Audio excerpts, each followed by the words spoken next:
everybody. We're back. Tonight, we are going to be covering all of this classic series. You know the one. Everybody say it with me.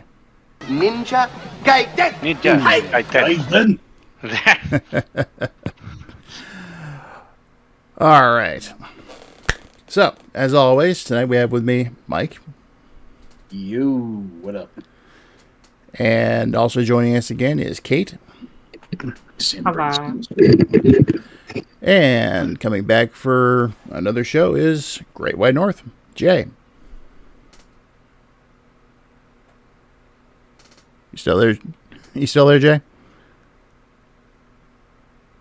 Hello? He didn't. Oh, okay. There you are. Oh, okay. I was saying, let's get this Ninja Gaiden going again, but I guess it didn't work the first time. Good old Mike. It's okay. We're no strangers to technical difficulties around here, apparently. No, we are most definitely not. Wouldn't be a stream without it, right? Exactly. Pretty much. Pretty much. Law. Ninja Gaiden! Hey! I just had to do that again. All right, so who's with us tonight so far? Looks like we got Rex and Tim Tim. Welcome, guys. Welcome. People do still say Mario Bros, don't they? Mm. It hurts. That's so true. It The hurts. very merry oh man. Hurts my head is what it does. All right. So let's say we go ahead and first point out the background that Betty made. As usual, she did a fantastic job on it. Very well done. It's And Skippy. wonderful. Thank you, Betty. Yes. Of course. Thank you always. Thank you. Yeah. And now, I know we had this one scheduled a while back. We had some major technical difficulties, so it got completely blitzed, pretty much. So, Fell in the bottomless pit. yeah, it did, because I ended up deleting what streams got recorded. So, but anyway, hopefully we won't have any of that tonight. Yeah. But Round 2 will work. since then, I had another stream last week with Eugene and Jose about Konami's Famicom games, and so for the past few weeks, I really haven't done anything with Ninja Gaiden. I had all my preparation done up to the first stream, but I think I've retained enough about it to go ahead and still talk coherently enough. So, that said, let's say we go ahead and kick off with the arcade game. Who wants to go first? It weird. Thank you, Mike. Weird. Pretty much. It's like, you could tell Tecmo was trying to capitalize on the Double Dragon trend at the time. Yeah, that weird space between Double Dragon and Final Fight, where you had several other beat-em-ups trying to replicate Tecno's success, but no one else until Capcom really understood how exactly the formula should be handled. Right. And Ninja Gaiden's a pretty rough cut, all in all. I don't know why it slowly scrolls automatically to the right. That's dumb. You don't have much attack variety. I don't know why you need a power-up to draw your freaking sword, Yeah. but that's what they decided for some fucking reason, so... And hey, Logan, how's it going? Yo, what Hey, up? LTP. Welcome to the stream. So, yeah, I remember playing it at one point, and I hadn't played the NES games yet, because I don't think they existed at the time. But it was Snarb. Snarb's here. Hey, Snarb. Hey, What up? Snarp. But yeah, it definitely was a unique experience for the time. No, that was Black Sabbath, Snarb. Logan, I actually have played the Lynx port. It's actually not a bad translation of the arcade for what it is. Anyone else played that version? I have not. I'm surprised it's better than it's apparently supposed to be, but it's like, why eat hamburger when you can have steak is sort of the reckoning I have on that. Just throw yourself back into the position of yourself, and you did not buy a Game Boy, you bought a Lynx. And you want to I get never did that. Well, you were too young at the time.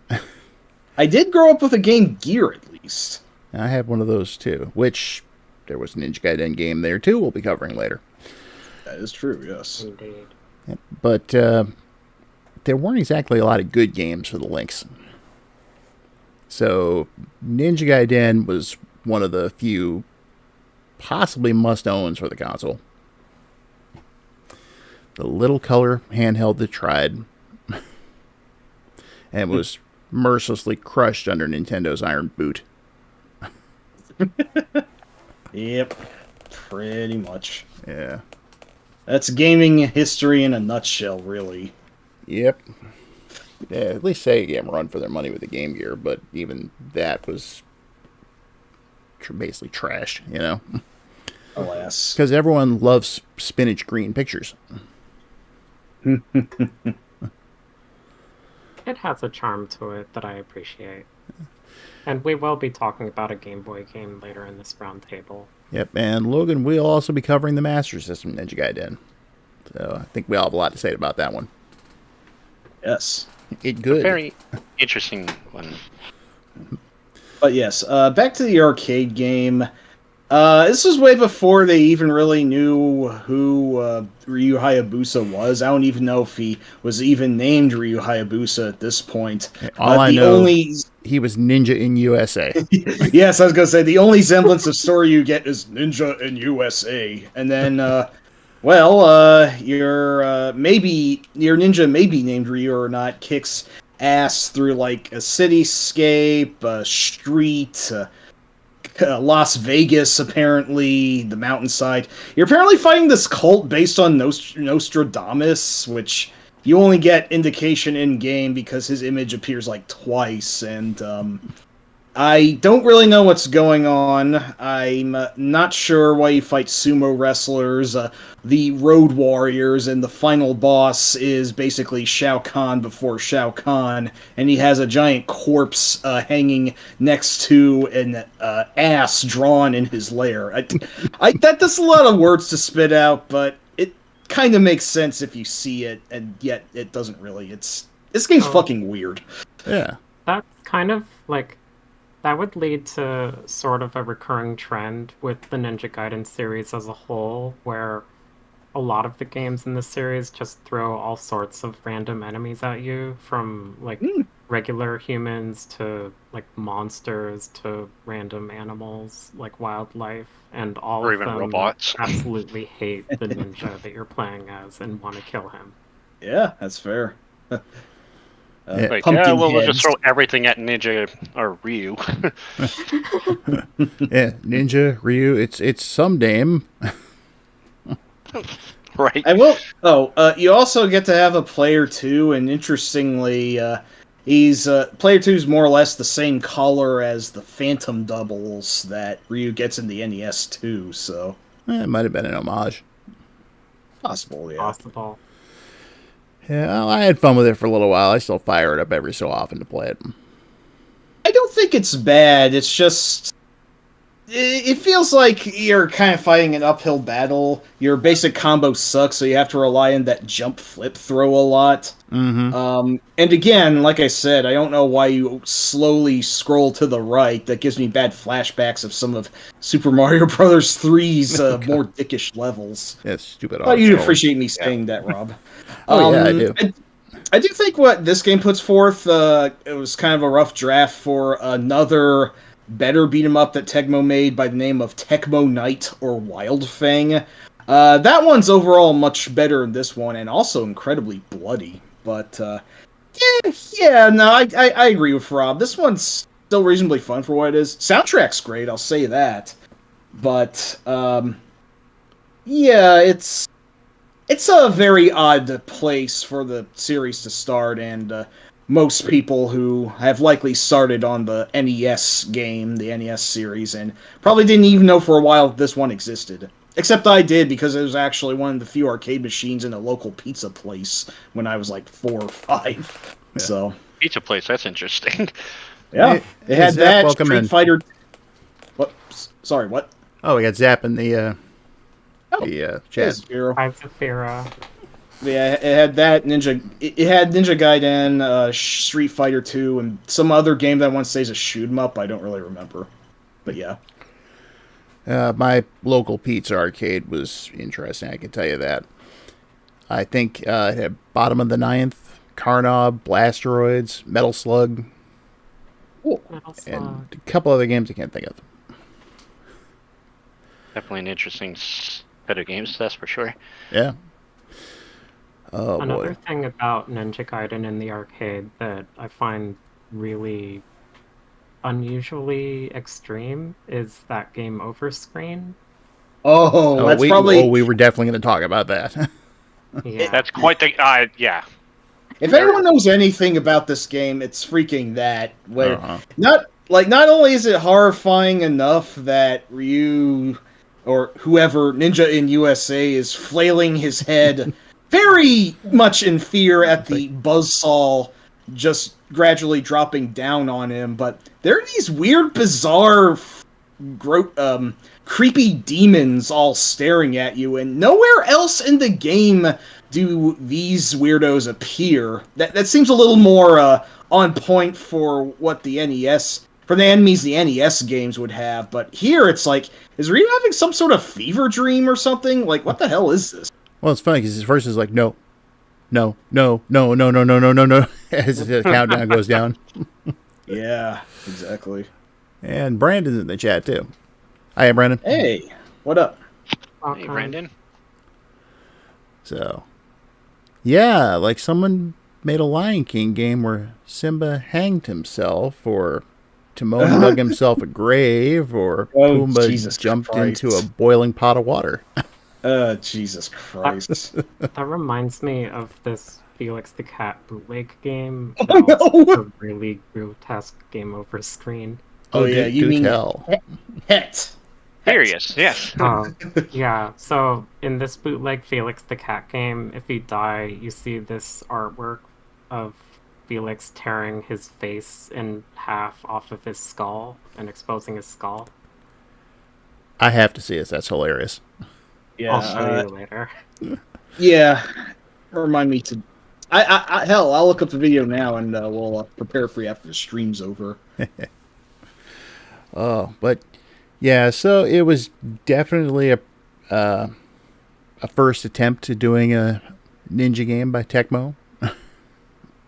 And Yeah, I haven't played too much of it myself, but a little bit. yeah, and there were some PC ports, I think was stated earlier in the chat. I've never played any of them. So I've just played the Lynx version and the arcade version.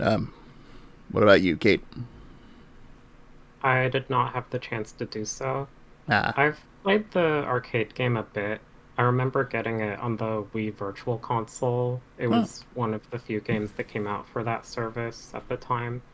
And I remember just finding it very odd and bizarre. I would like to give it another serious go someday, but it didn't hook me the way that most other Ninja Gaiden games have. understandably so. How about you, Jay? Mm-hmm. To be fair, I only played it a couple times in my life. Back when I actually saw it at the arcade, when we had an arcade here. And I don't remember too much about it, but then I played it a couple weeks ago before our first attempt of this round table, and it's awkward. I find the controls a little too awkward, like the whole doing the jump flip thing, and then the auto scrolling is rather strange, but it's pretty good. And overall, it's not the worst game I've ever played, but Hang on a it's second. an interesting experience. Oh, We just had a disconnect. You're just seen it. No! Are you kidding me? God. Ninja Gaiden is like cursing us. Yeah, the Famicom Right. stream went off without a problem. But it's back up now. Apparently, God fucking hates Ninja Gaiden. That's Maybe it's because we keep saying Ninja Gaiden.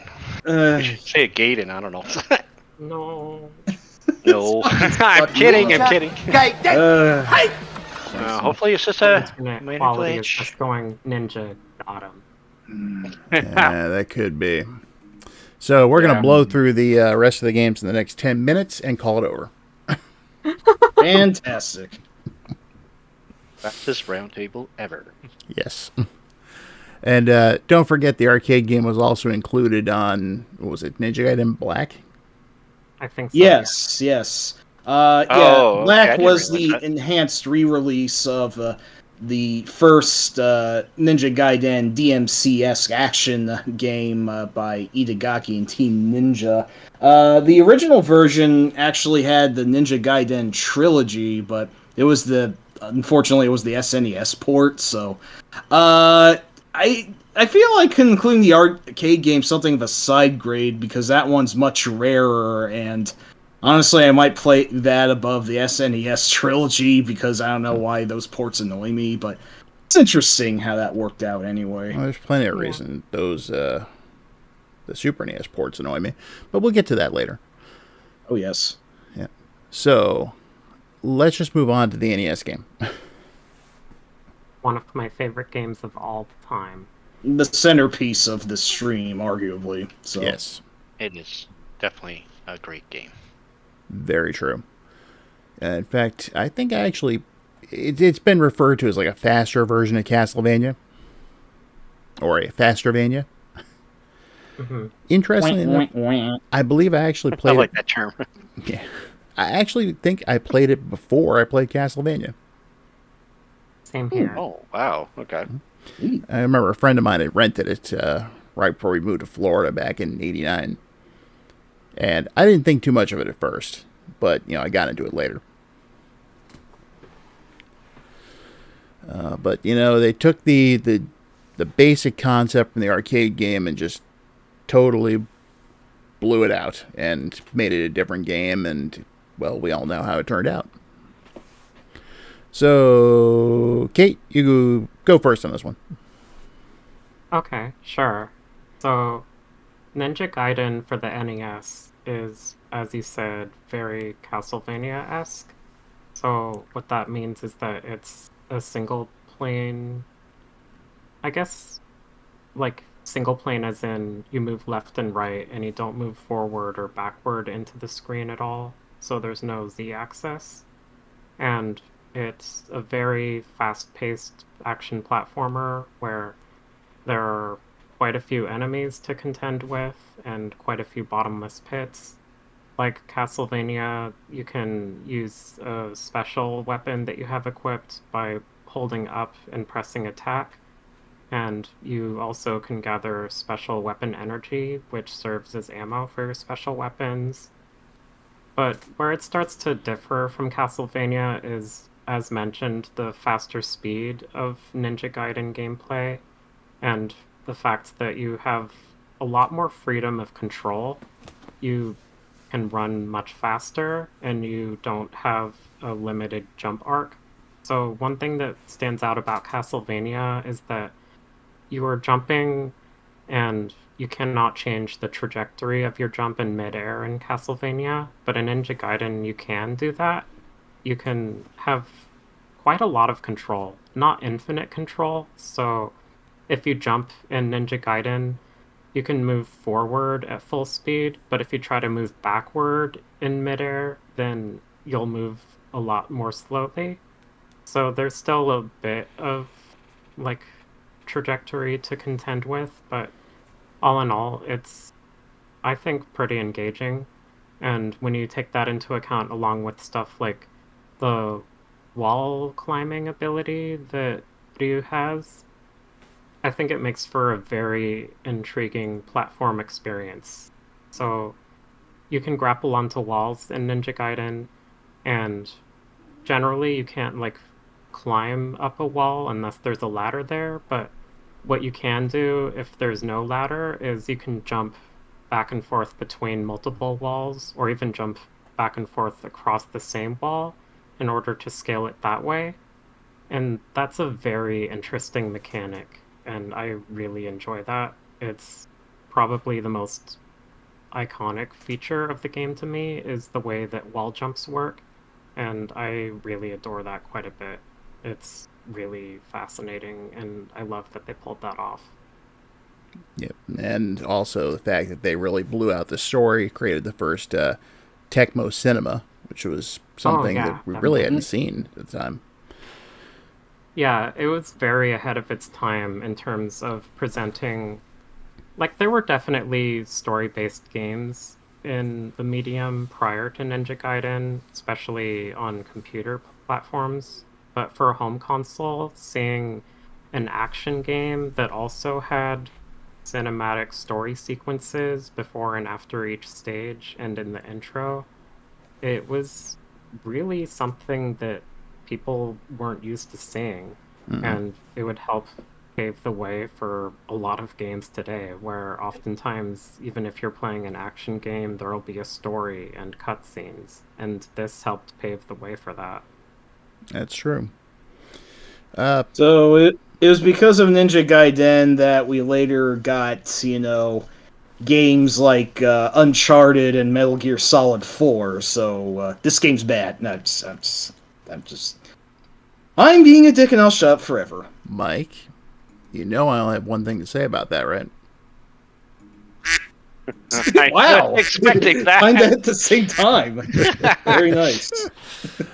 Oh boy. Okay, well, And, to be fair, we weren't sure back then that video games were going to outright become movies later, so that's obviously not this game's fault. No. I do think it's pretty cool the way this game does it, because the story, it's not like a perfect story by any means. There are definitely things that I could nitpick about it, but it does bring up like multiple different plot points and themes, and it addresses some of them while also leaving room for potential sequels down the line. And it ends up feeling kind of like a playable, like 80s martial arts action movie. And I Yeah. really dig that. I think it's quite neat. Also, I see the Definitely. text arcs in the chat. Hey, So- Tex. Welcome What up? aboard. And Rex, we will have a few things to say about the anime later. Yes. Oh boy. But Jay, how about what's your take on the original? Oh, it is a phenomenal yet hard game for sure. There's not much I can really add to what Kaiden's already said and about what everybody said about the whole story and the characters and all that. But one thing we haven't mentioned was the music. Oh, Music yes. is phenomenal for an NES game, especially of its time. It was that Keiji Yamagishi who was the primary composer. Do I have his name right?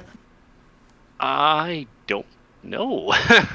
I don't remember the composer's name Uh-huh. off the top of my head, but What's your first name, Mr. Burns? I'm sorry, that just reminded me of that all of a I sudden. don't know. Yeah, Keiji Yamagishi. That's he was I like believe you have a letter for me. major composer in the 80s and 90s. So. But it really captures the mood and atmosphere of the game itself, even though like some of the enemies that you do fight are just random. Like one person looks like Jason from Friday the 13th, and then you have some pumpkin head guy throwing things at you, and then birds. Oh, the birds. An open letter to Tecmo. I have to get this off my chest. I have an open letter to Tecmo Okay. here. Okay. Fuck Eagles. I hate the fucking Eagles, man. And, how do bird talons do more damage than bullets in this game anyway? That's Oh, just... I don't understand that. And yes, Tex Cirque has noted the jetpack ninjas. Those guys suck, but Oh, it is yeah. also pretty hilarious all the same. So They're yeah, I do from really like Nazi, the but bizarre they're hod. Go ahead. I do really like the bizarre hodgepodge of enemies that don't really seem to have any cohesive unity. Even the bosses, the so-called Malice 4, they all seem to be going for different things. Like the giant, like really heavily padded ninja, and like the I don't know, Mexican wrestler with a vest or whatever. I don't know. It's weird, but it's lovably weird. I say. And I think it's an army guy, but I always thought he looked like a football player back when I was a kid. Does it look like he's wearing the football helmet and everything? Yeah. Like, Oh, you mean those running guys? And Yeah. They first ace in 2-2 along with what I call the sword hags. It's like Yes. He's like these weird zombie women that just keep tossing blades at you. I don't know why. They're like Baba Yaga or some bullshit. oh, that's one way to think of it. Yeah. I have no idea why that brings that to that. Yeah. But speaking of the bosses, there's the Malice 4. Mhm. And if I remember correctly, Moth was either one of them or their leader. Yeah, Moth was the leader, and he looks absolutely nothing like the ninja who fought Ryu's dad in the intro. It must be a hell of a disguise he put on himself. Yeah. Well, So- he's Right. probably wearing armor. Yeah. Oh, He is okay. carrying that big ass shield too. I think he is. Right. And then you Isn't he have wearing some kind of helmet thing too? I don't yeah, it's some kind of weird tribal helmet or something. Bloody Mothball. Yeah. I don't know. Moth is just a fun name to me. I don't know why. And then you have the Kelbaros, those demon dogs or whatever they're called. Yeah, one of them is fake. Yeah. I always thought that was a pretty interesting little maneuver. Apparently, though, you can push the fake one off the screen if you know how to manipulate them right. And then, of course, at the end, you have a trio of bosses you have to fight right in a row. Yeah. So first you have the Masked Devil, and then the Guardia de Mew, Jakio, Jakio. who's representing Mike right now on the background. Yeah, Although- this version of Jakio is actually not from this game. Rob has always perpetually thought that Jakio, which, as he looks in the first game, he always thought he was goofy because he had these weird alien dilly bobbers on. I can't tell if that's what exactly he's even wearing or if that's even part of his flesh. who knows? I thought he looked effectively creepy. I thought he was creepy as a kid myself. I don't know what Rob's thinking. Maybe I'm just more creeped out by things more easily. You got scared by Mabu and Rolling Thunder. Also creepy, god damn it. Those dead eyes and that weird little 8-bit croak. Come on, man. I wasn't scared by Mabu. Well, you deserve a fucking medal then. Good, I'm glad I have one right here. Ding-dong. There we go. And Maybe a pizza trophy. yeah, But or an iron cup full of Brunswick stew. Oh, so- and another thing.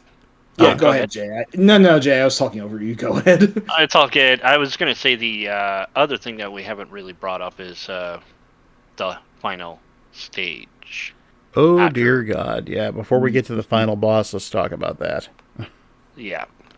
Or if you die at one of the final bosses, it will bring you back all the way to stage 6-1. Ugh. It is I painful. love it. First At time the that happened least- to me, I was mad as a kid. Yeah, I But was that was mad too. yeah. honestly, whenever I've replayed the game, I fully expect to play the last stage 3 times. For some dumbass reason, when you beat one of the bosses at the end, you lose whatever your jutsu is, or i.e., your Castlevania-like sub-weapon, and I always thought the art of the fire wheel, that's my personal favorite in this game, helps immensely against Jakio and Jashin, the true final boss. But, Yes. when you get that yoinked away from you and you have to try and fight him with just your sword, even if he just, flies back and forth shooting these semi-homing fireballs, that's surprisingly difficult to do, and I fully expect to die when that happens, but as an amenity, if I do make it back, I can at least come in to start with Jakio. They don't make you refight the Masked Devil, so then I have the art of the fire wheel, and it's relatively easier, but Then it happens again with Jeff Sheen, and then once again, I fully expect to play the stage all over again. I think one time I did manage some fucking how to beat all 3 bosses in a row, but I don't know, not sure if I can ever replicate that again. That was... That's not an easy feat in itself. No. And, most times I'll either, like you're saying, 3 times, or I can at least beat the first 2, but that third one just gets me all the time. Well, it's the final boss for a reason. True enough. Well, I think it's worth noting that that glitch at the end that takes you from one of the final 3 bosses all the way back to 6-1, that was actually discovered by the developers while they were making the game, and they decided, let's leave it in. So Yikes. I find it kind of fascinating and amazing and really hilarious that they were aware of the glitch and they purposely decided to not fix it. So I kind of appreciate that. And in a way, because of what was said about having to get weapon energy for each boss fight, I feel like it kind of makes the game easier in a way, because once you know the final 3 stages, then you can bring more weapon energy into each final boss fight. Well, that is a Yeah. good point. And to be That's true. fair, I do think the first and third parts of the final stage, they're definitely challenging, but they're manageable. It's 6-2, which I believe was referred to in the American manual as the Hall of the Brahmins, which is the one part that sticks in every 80s kid's brain who tried to get this far and then possibly gave up in frustration. Specifically, one part of 6-2, which I'm going to call Pitfall no Jigoku. You know the fucking part if you've done it. You mean the part with the birds and the... Lots of respawn, yeah. Bullshit placed birds and one of those sword hags. And I think maybe a jetpack ninja, I forget which. Yeah, it's just how everyone's placed is just... It's annoying enough that you are very likely to get knocked into hell, but this room in particular also really highlights the frustration of, call it a feature or call it a programming quirk, but enemies instantly respawn if you just go off the side a little bit and then come back. It's actually more extreme than that. They'll respawn even if you haven't moved left or right at all. So if, Yes, an they enemy will. spawns and you kill them, they'll keep respawning if you're standing Yep. still right at the point where they would spawn. For want of a pixel, like I said, that room in particular really takes advantage of that. It almost seems like some sort of programming mentality that, like, someone for one of those, like, bullshit hard Super Mario Kaizo hacks would have designed, but no, this is how the game actually is. It feels good to get through, and over the years, I kind of learned how to get over it, but my knowledge doesn't always carry over sometimes, so... It's rough. You can scroll an enemy off the screen, and that helps. And hey, it looks like we've got Eugene in the chat. Hey, Eugene, what's Welcome. up? Thanks for tuning in. Yep. We've only had one fuck up so far. Huzzah! I jinxed it, I know. Yeah, she I was gonna did. say, oh, Good job, Mike. Well, glad you could make it, Eugene. So, I did want to briefly talk about the first time I ever made it to Chikio. I had never gotten that far in the game before. I would make it usually to like stage 5 and buy it. But I managed to actually get past Moth, get through all the stages, beat the Mass Devil. I'm in the process of fighting Chikio, and there goes the power. We had an outage. oh, I remember you saying something about that. Oh my god. Oh, that was crushing. I didn't go back to the game for probably a good 6 months after that. Yeah. Can't blame you. Yeah, it's like God says no, so who are you to argue? Same Yeah. thing kind of happened with me when the battery ran out before I could save in Donkey Kong 94 and the Game Boy, and it was a really grueling level that Oh. the battery just died like a few seconds after I beat it. It's like something right out of a sitcom. Or like that one Seinfeld episode with like the parking lot, and then they run out of gas at the very end. Now, I have finished the game a couple times since then. But that first time was just like, no, I had him on the ropes. Stupid power outage. Anyway, Bogus. yeah. Way bogus. But just to take a bit of a different tack here, as you know, it's had a couple of different ports. There were some mobile phone ports, I think, in Japan. Never played any of those. But it was also ported to the PC Engine. Now, who wants to say something about the PC Engine port of this game? Ow, my eyes. PC version. Oh my god. Yeah. I've tried a few stages of the PC Engine version, and it's actually pretty interesting, and in some ways pretty neat.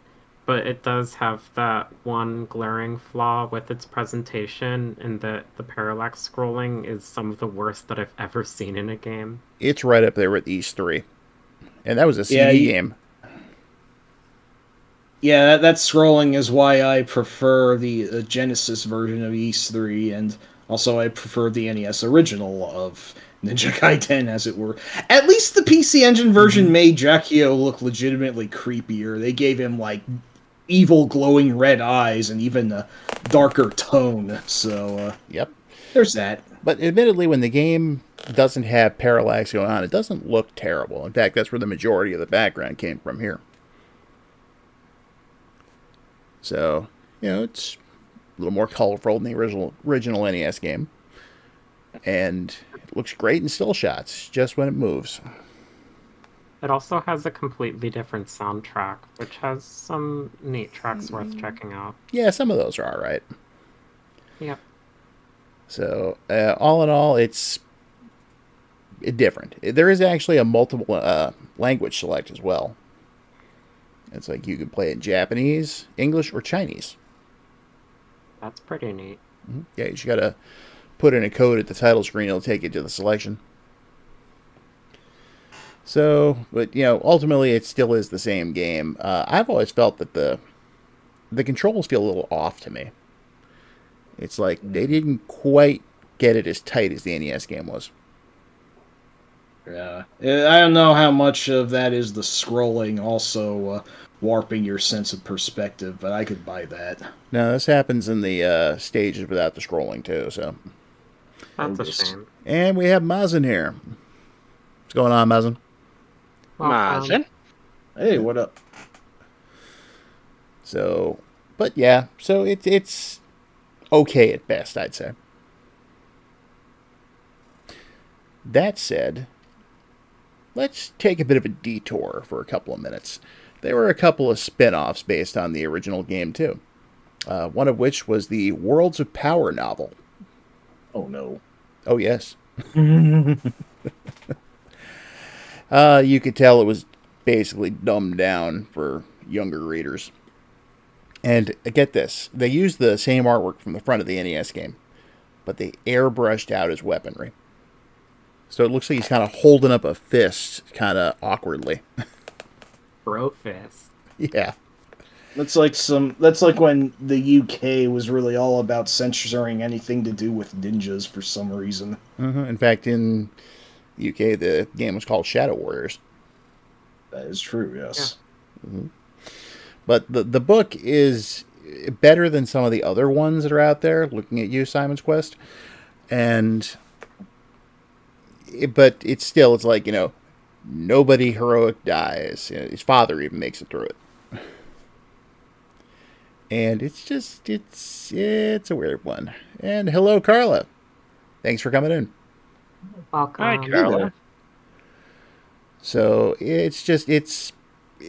maybe you might want to read it at some point if you really feel like it. And like I said, if you have to choose between that and Simon's Quest, you're better off reading Ninja Gaiden. The only thing that I really know about the Worlds of Power books is that the one for Blaster Master in particular has been retroactively considered canon to some degree, at least. Yes. Whereas that hasn't been the case with any of the others, including Ninja Gaiden. No. But yes, actually some parts of that Ninja Gaiden or Blaster Master book were made canon, which I always thought was weird. Mm-hmm. But yeah, they don't need to incorporate any of the rest of them into official canon for any of these series, especially Simon's Quest. Yeah, as you What can tell, I'm stands not a out, fan of though? that one. What stands out about the Simon's Sounds like Quest it. one? Oh dear God, what doesn't stand out about that one? I want to say we talked a little bit about it last week, but maybe we didn't. Well, for one thing, Simon isn't even the central character. He's one of two. The other being some kid who's supposedly like the best Castlevania player ever, who Simon comes to our dimension to help him fight Dracula and rescue his non-existent girlfriend. It's like, okay, Haunted Castle aside, Simon Belmont never had a girlfriend in these games. So, and this kid is just, he's a wiener. Point of order, Simon had to continue the Belmont bloodline somehow. Yeah, and what they did to Death was completely unforgivable. First of all, they renamed him Thanatos, and they described him as What? they described him as looking like a hood out of 1950s Brooklyn. Okay, I did I'll not know let that that. sink in. Wow. Eee. Actually, doing that would really be doing a disservice to Fonzie. But yeah, it's just bad. Like, the kid is a chocoholic, and Simon is like this stick up his ass. I'm going to lecture you about all the 7 deadly sins. Wow. And then there's a bit where they have a conversation with a friendly monster named Freddy. Which, of course, the kid is like, oh, we have a Freddy back home. He's in the movies. Ah, but his name's spelled with a Y or an I-E. Because that's the difference, you know. Oh, it's so terrible. All right, Well, it's not Ninja Gaiden, is it? No, it's not. Ninja Gaiden's bad in its own way, but The book. Snarb, if you want to read that, that's your call. Anyway, let's talk about one other thing here as long as we're on this subject. All right, but when we get back to the game, I have a couple words to say for it, if that's okay. Oh, yeah, by all means. But first, we're going to talk about the Tiger LCD version of Ninja Gaiden. All right. Because Those were things. Those were things, and they actually adapted quite a few classic games to this dinky little handheld format, like Double Dragon 2, Double Dragon 3, Simon's Quest, Strider, and yes, Ninja Gaiden got the treatment too. Has anyone here played this? I think, Jay, you said you had, right? I played it a long time ago when I was a kid, and, parents didn't have enough money to fork out, or I don't know if that was really the reason, but to get an actual Game Boy or handheld or anything like that, so they get these Sega electronic games, and yes, I played it. I don't remember it very well, but not a good game by any means. It's as basic as you can get for a video game. So Typical Tiger LCD, I'm guessing, complete with bleeps and bloops. pretty much. And And Kate. Oh, good. Oh, I was just gonna say, in like bare bones of, that you can tell it's Ryu. Yeah.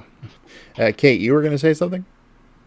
I was just going to say before the Tiger LCD was brought up that, speaking of girlfriends, we hadn't actually mentioned the fact that Ryu has a love interest in the first Ninja Gaiden, and Yes, it's true. her name is Irene Liu, and she has like one good scene at the start of the game, and then for the rest of it, she's just a damsel in distress. Just a girl. Get out of here. Yeah, it is unfortunate promise that they never really fulfilled. And like, do we even really know why she shoots Ryu? Even We that's never really elaborated. It feels like something they storyboarded that just didn't make it into the final game somehow. Probably. You could have just handed him Also, the statue. maybe it I was do some have a sort of theory. ruse to get her away from, like, I don't know, people who were spying on them. But like one throwaway line, like, about, we got to get away from them, would have been appreciated. It's weird. Also, you actually don't find out her name is Irene until the end of the game, except for the fact that Right. the U.S. manual totally spoils it. So, oopsies. I wouldn't really call it a spoiler. It's just something that didn't come up in the in-game script. Yeah, at least.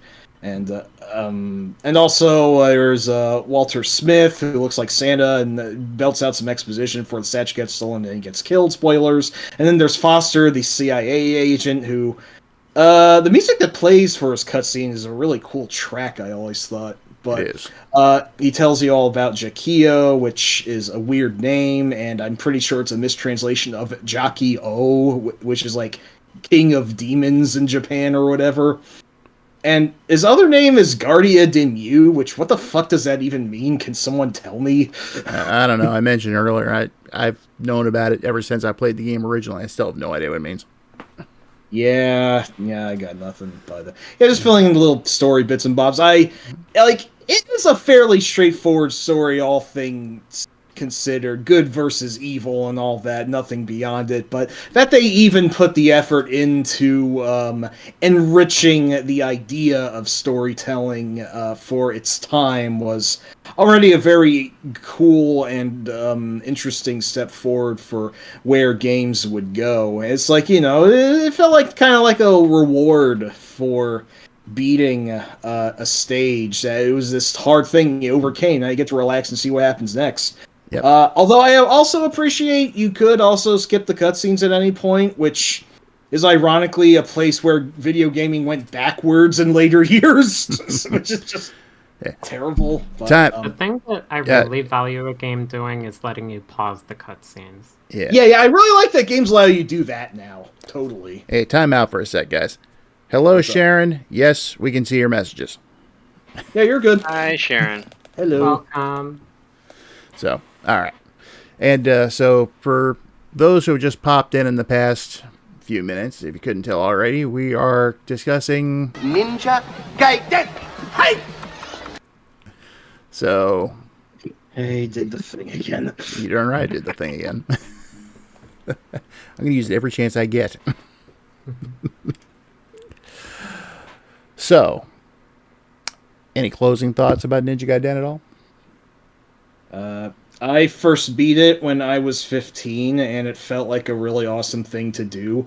I had tried earlier in my childhood, but I couldn't quite clinch it because, that last stage is really mean. And I also felt deflated my first time I learned about the back to 6-1 boss bonanza bullshit. But when I eventually did climb that mountain, it was really really a thrill. It felt exalting to finally get that checkbox squared away. But I have, of course, went back to it several times afterwards and have had much fun with it whenever I decide to run through it. It is one of my favorite games for the NES, one of my favorite action games of all time, as it is, I'm sure, with everyone here. Otherwise, we wouldn't be having this round table. This is true. And its difficulty is pretty on point and might be a little bit polarizing for some people, but I'd say definitely play it. It's at least got a lot of style, if nothing else, but it's also just really fast and vicious and an absolute must play if you're an NES and or action fan of either sort. So that's as succinct as I can get it. Thank you. I should have a stopwatch of some sort at this point. I know I'm going to rant too much. It's okay. Yeah. Off the stage. I definitely had that experience where I grew up playing this game. I don't remember exactly how old I was when I first played Ninja Gaiden, but I was probably really little, like still in elementary school. And I didn't actually beat it until a little after my 18th birthday. But when I finally did beat the game, it felt so good to finally achieve that. So it's an achievement that I'm really proud of in gaming. Agreed. Jay? Oh, can you hear me? Oh, yeah, we can hear you. area. Oh, okay. I was saying, it's your Sometimes I turn. wonder about my mic. Oh, okay. No, I was just agreeing. Like, it's quite an achievement, especially nowadays that I can get close to a no death run from time to time. Six just always destroys me in the end, but whenever I beat it the first time, it was such an amazing feeling, especially playing one of the harder games of the system. But if anybody hasn't played it yet, what are you doing here? Go play it. Exactly. Well said. Me, I played it for the first time when I was 14. Then when I finally made it to Jakio, power outage. But Yeah. great game, permanent fixture in my collection. Just wouldn't be without it. So let's move on to Ninja Gaiden 2, The Dark Sword of Chaos. Okay. Now, this is probably my favorite out of the three. As much as I love the original, the second one has something the first one doesn't. Anyone want to guess what that is? Wow. Would it happen to be the guy who is your avatar or your Ashatar, as I should know? Okay, that was terrible. I'll shut up forever. I'm sorry that I'll just give myself a few of those and fuck off to the Andes. Well, that's just it, Mike. You're actually correct. It is Ashtar. Yeah. I'm a huge Ashtar fan. It's a fucking awesome look. Like just like it's a very like yes, the mask and the sort of like kind of tears motif, but not really. But like, and I'll let you explain it. I'm obviously stumbling over my own words here. He's awesome. Just look at him. Yeah. Another That's thing. one way to put it. Yep. Another thing too. There was a character named Robert. So, and He's awesome too. Yeah, that's the better part. I mean, just look at him in Jay's avatar there. Good old jungle rat Rob. Yep, He's right. actually a legitimately cool character. Yeah. So, love the opening for this one. How it opens up, like, I guess literally just after Ryu had defeated Jakio in the first game, with Ashtar standing on the battlements or whatever fortress he's on, lightning's going off, and the music I played during the opening starts. It's just such a great setup for the game. The music hits so well here. Oh, does it ever? It's like, I'm not sure if Tecmo was expecting the first game to be as huge a hit as it was, but when it was, it's like the sort of gravity that they bring to 2 right out the gate is that this is the sequel, this is bigger, this is more grandiose, and that opening cutscene totally sets all that up. And it's Grandiose. Grandiose. yes, exactly, strong dad. But I remember I actually didn't have it for several years, but I did play it at a relative's house long ago, and I thought it was really neat before I actually got it myself. But yeah, I don't know why I didn't get that one right away, because it is, by the technical definition of things, like the first one, but arguably bigger and or better, depending on who you ask. Mm-hmm. Now, a bit of a personal story about this before we actually get into discussing the game. My late younger brother, Ryan, actually had gotten a copy of it when it was new. So that was how I was able to play it for the first time. And it wasn't even a full year, and he traded it away for a different game. From a friend of his at school. He got the original Mega Man. Now, I'd played Mega Man before. I liked it, but it wasn't Ninja Gaiden 2. I remember talking this about with Braunley and the other guys I knew at school, and they're like, he traded that for Mega Man? Is he insane? As a giant Mega Man fan, trading it for the first one is, I think, a bit of a down deal, personally. I still like the first Mega Man, but I would say I like Ninja Gaiden 2 there. Now, we're talking Mega Man 2, that's much more of a debate. So. Right, but no, it was the original. Dang. So, all right, who wants to take point on this one? Well, I could, if nobody objects. No, I'm It cool with it. is. All right, cool. So this happens to be the first Ninja Gaiden game that I played. So it introduced me to this awesome opening with Ashtar and all that. I had no idea what was happening. I'm like, okay, hopping into a crazy story that I never even expected out of an NES game, especially coming from playing games like Mario and Zelda and things like that. So my uncle brought this game and he said, "Hey, you got to try it out." So I tried it out and I thought, "Oh my god, what am I getting into?" Love the game. Though it's pretty hard at the time. It's probably one of the easier games nowadays, but Yeah, I had no idea how great hard it experience. actually was. Yeah. Great experience. Love the game, the music, the story, the characters. It felt so grandiose, especially after going back and trying to find part one because I wanted to see how this all plays out in the first place. Fantastic experience. It took me a long time to finish it though. I don't remember how old I was when I finally finished it, but I think I finished part one first, even though I played this one first. Phenomenal game. I love Robert. He was a great character. Kind of glad he was in. He's in something that we'll be talking about in a little while. But yeah, great game. Just all around music. Just a great soundtrack. So some of the interesting bugs, like the final stage. But we'll get there. So, Kate, you had a lot to say about the original. What do you think of two? Well, I'm gonna be a bit of a dissenting voice here. I'm not actually a big fan of Ninja Gaiden 2. You won't be, Kate. Yeah. Seriously, I'm curious as to why, though. So, I've written up a lot of things that I have to say about Ninja Gaiden 2. I don't know if I'll get to all of this, but I'll try to summarize it a little. So, as far as its story goes, I think Ninja Gaiden 2's story is the least interesting and least remarkable overall.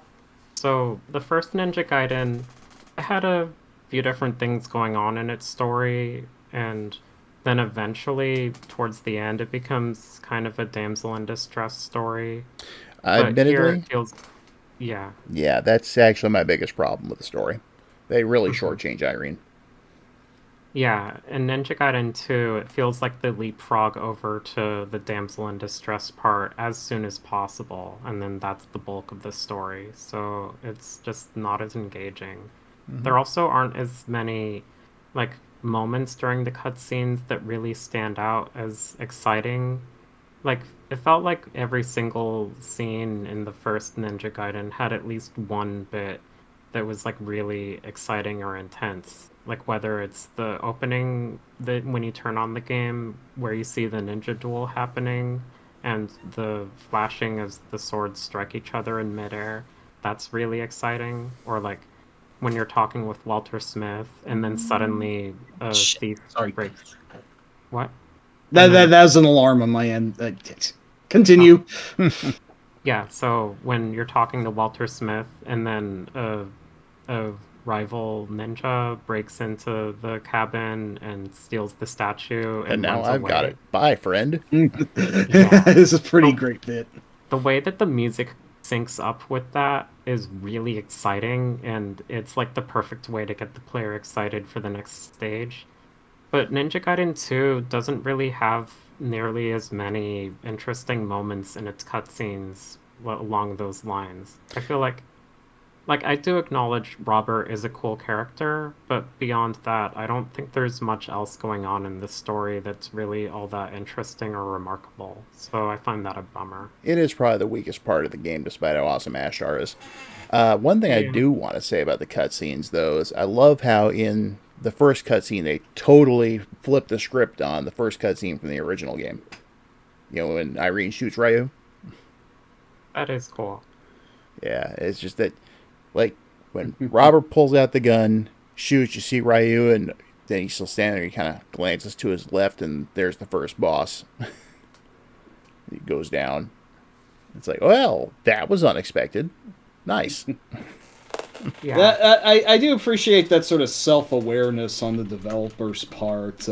Really making it feel like, oh hey, this is a sequel, so now we get to trick you however you want. Now you're familiar with things, so that was a nice little bend. I certainly have things to say, but continue, Kay. I don't want to break your flow. So, I also have other things to complain about too. So, both Ninja Gaiden 1 and 2 have some degree of glitchiness with regard to hit detection and whatnot, but in my personal experience, I found that the hit detection in Ninja Gaiden 2 seemed to take a step back compared to the first game, because I found so many points where my sword seemed to completely go through an enemy without actually registering a hit on them. And I find that infuriating, especially in stage 7 too, which feels more punishing than any stage in the first Ninja Gaiden game. And it often feels like the game is eating my inputs, because so often I would land on the ground after jumping and then press attack, and then no attack would come out, and then I would get hit and knocked into a bottomless pit. And overall, I think one of the most disappointing things to me about Ninja Gaiden 2's game design is a very deliberate choice on the game's part, and that is to make the wall jump mechanic virtually pointless.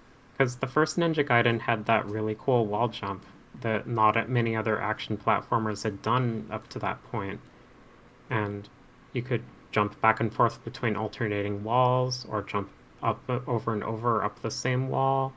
And by the time you get to the later portions of the first Ninja Gaiden, the game expects you to have mastered wall jumping, and that ends up feeling really cool to pull off. So, what does Ninja Gaiden 2 do here? Climb walls now. Like any wall in the whole game, just about. It doesn't matter if there's a ladder present on the wall or not.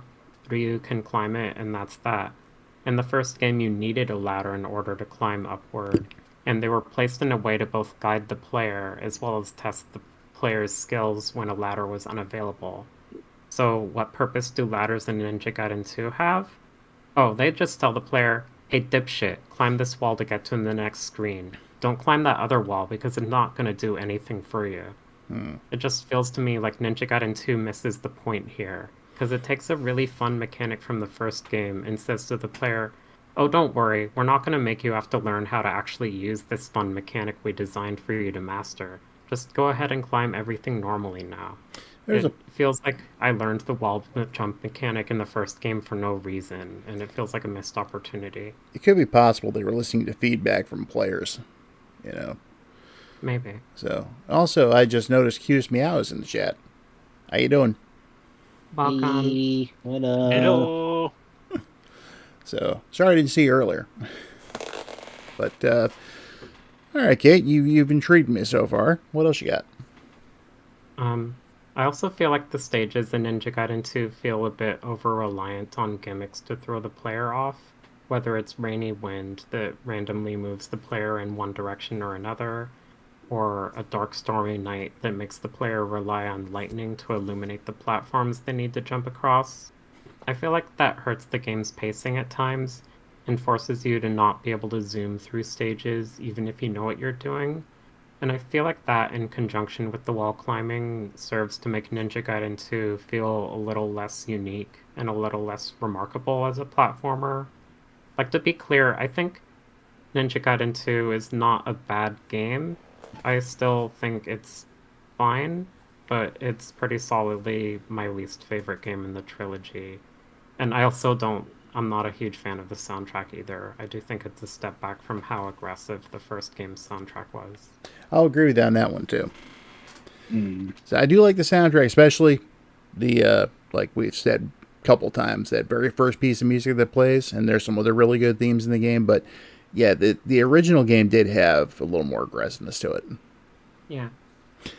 What was I going to say? Something about Ninja Gaiden 2. Oh yeah, one mechanic we haven't discussed yet. The Shadow Ninjas. Yep. That was possibly influenced by Irem's title Ninja Spirit, which I think had been out in arcades for a year or so before this came out. Mm-hmm. Very likely. And if I recall correctly, the PC Engine version debuted same year as Gaiden 2. And that's a great game. If you like good ninja games and you want to play something else other than, say, Ninja Gaiden and Shinobi, look that up. Mm-hmm. But it's a neat gimmick. You know, you can get more hits in if you can position your guys correctly. And as Mike stated earlier, there actually might be an homage to the original arcade game where they're basically the same color as Player 2. Mm-hmm. Right, Mike? Yep. No, I'm still here. I'm just waiting for my chance to go. I don't want to mind away everyone's focus. I'm trying to be less attention hoggy in these streams if I can help it. So. Okay, well, that's fair. So, anything else you want to add, Kate?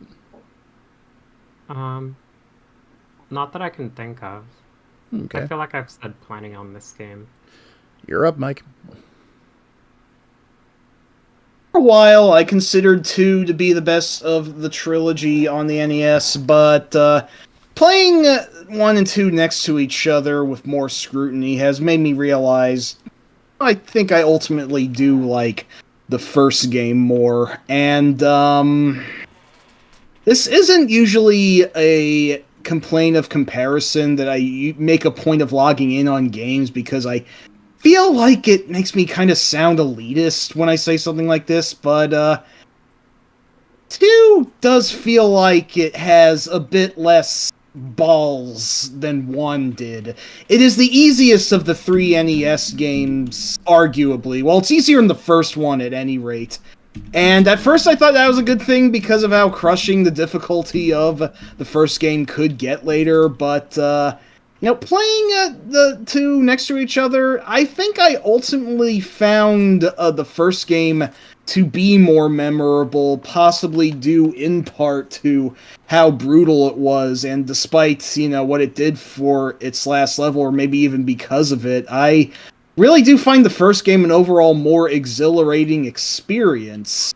2 is overall a arguably more balanced game, but last time I beat it, I remember feeling a little less satisfied than I did with 1. And I don't make it a point to be in a...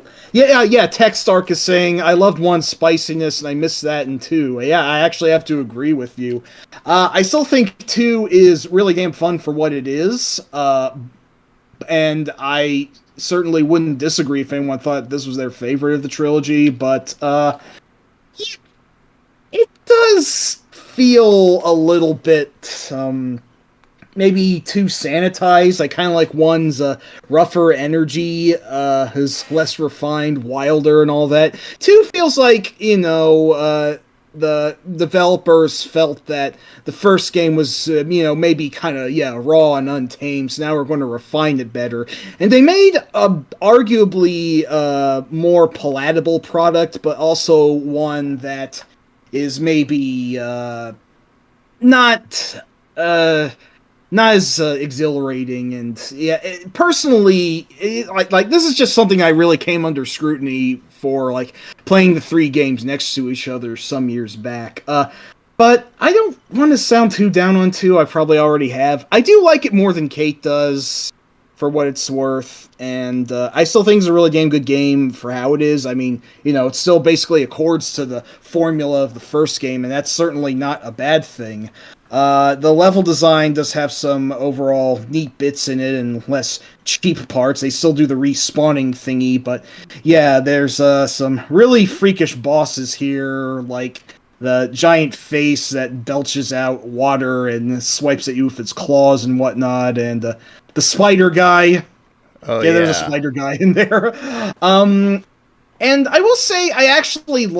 Kate didn't like those stage gimmicks that were mentioned, and that is certainly understandable. I actually did like them, like the wind in Stage 2-2, which...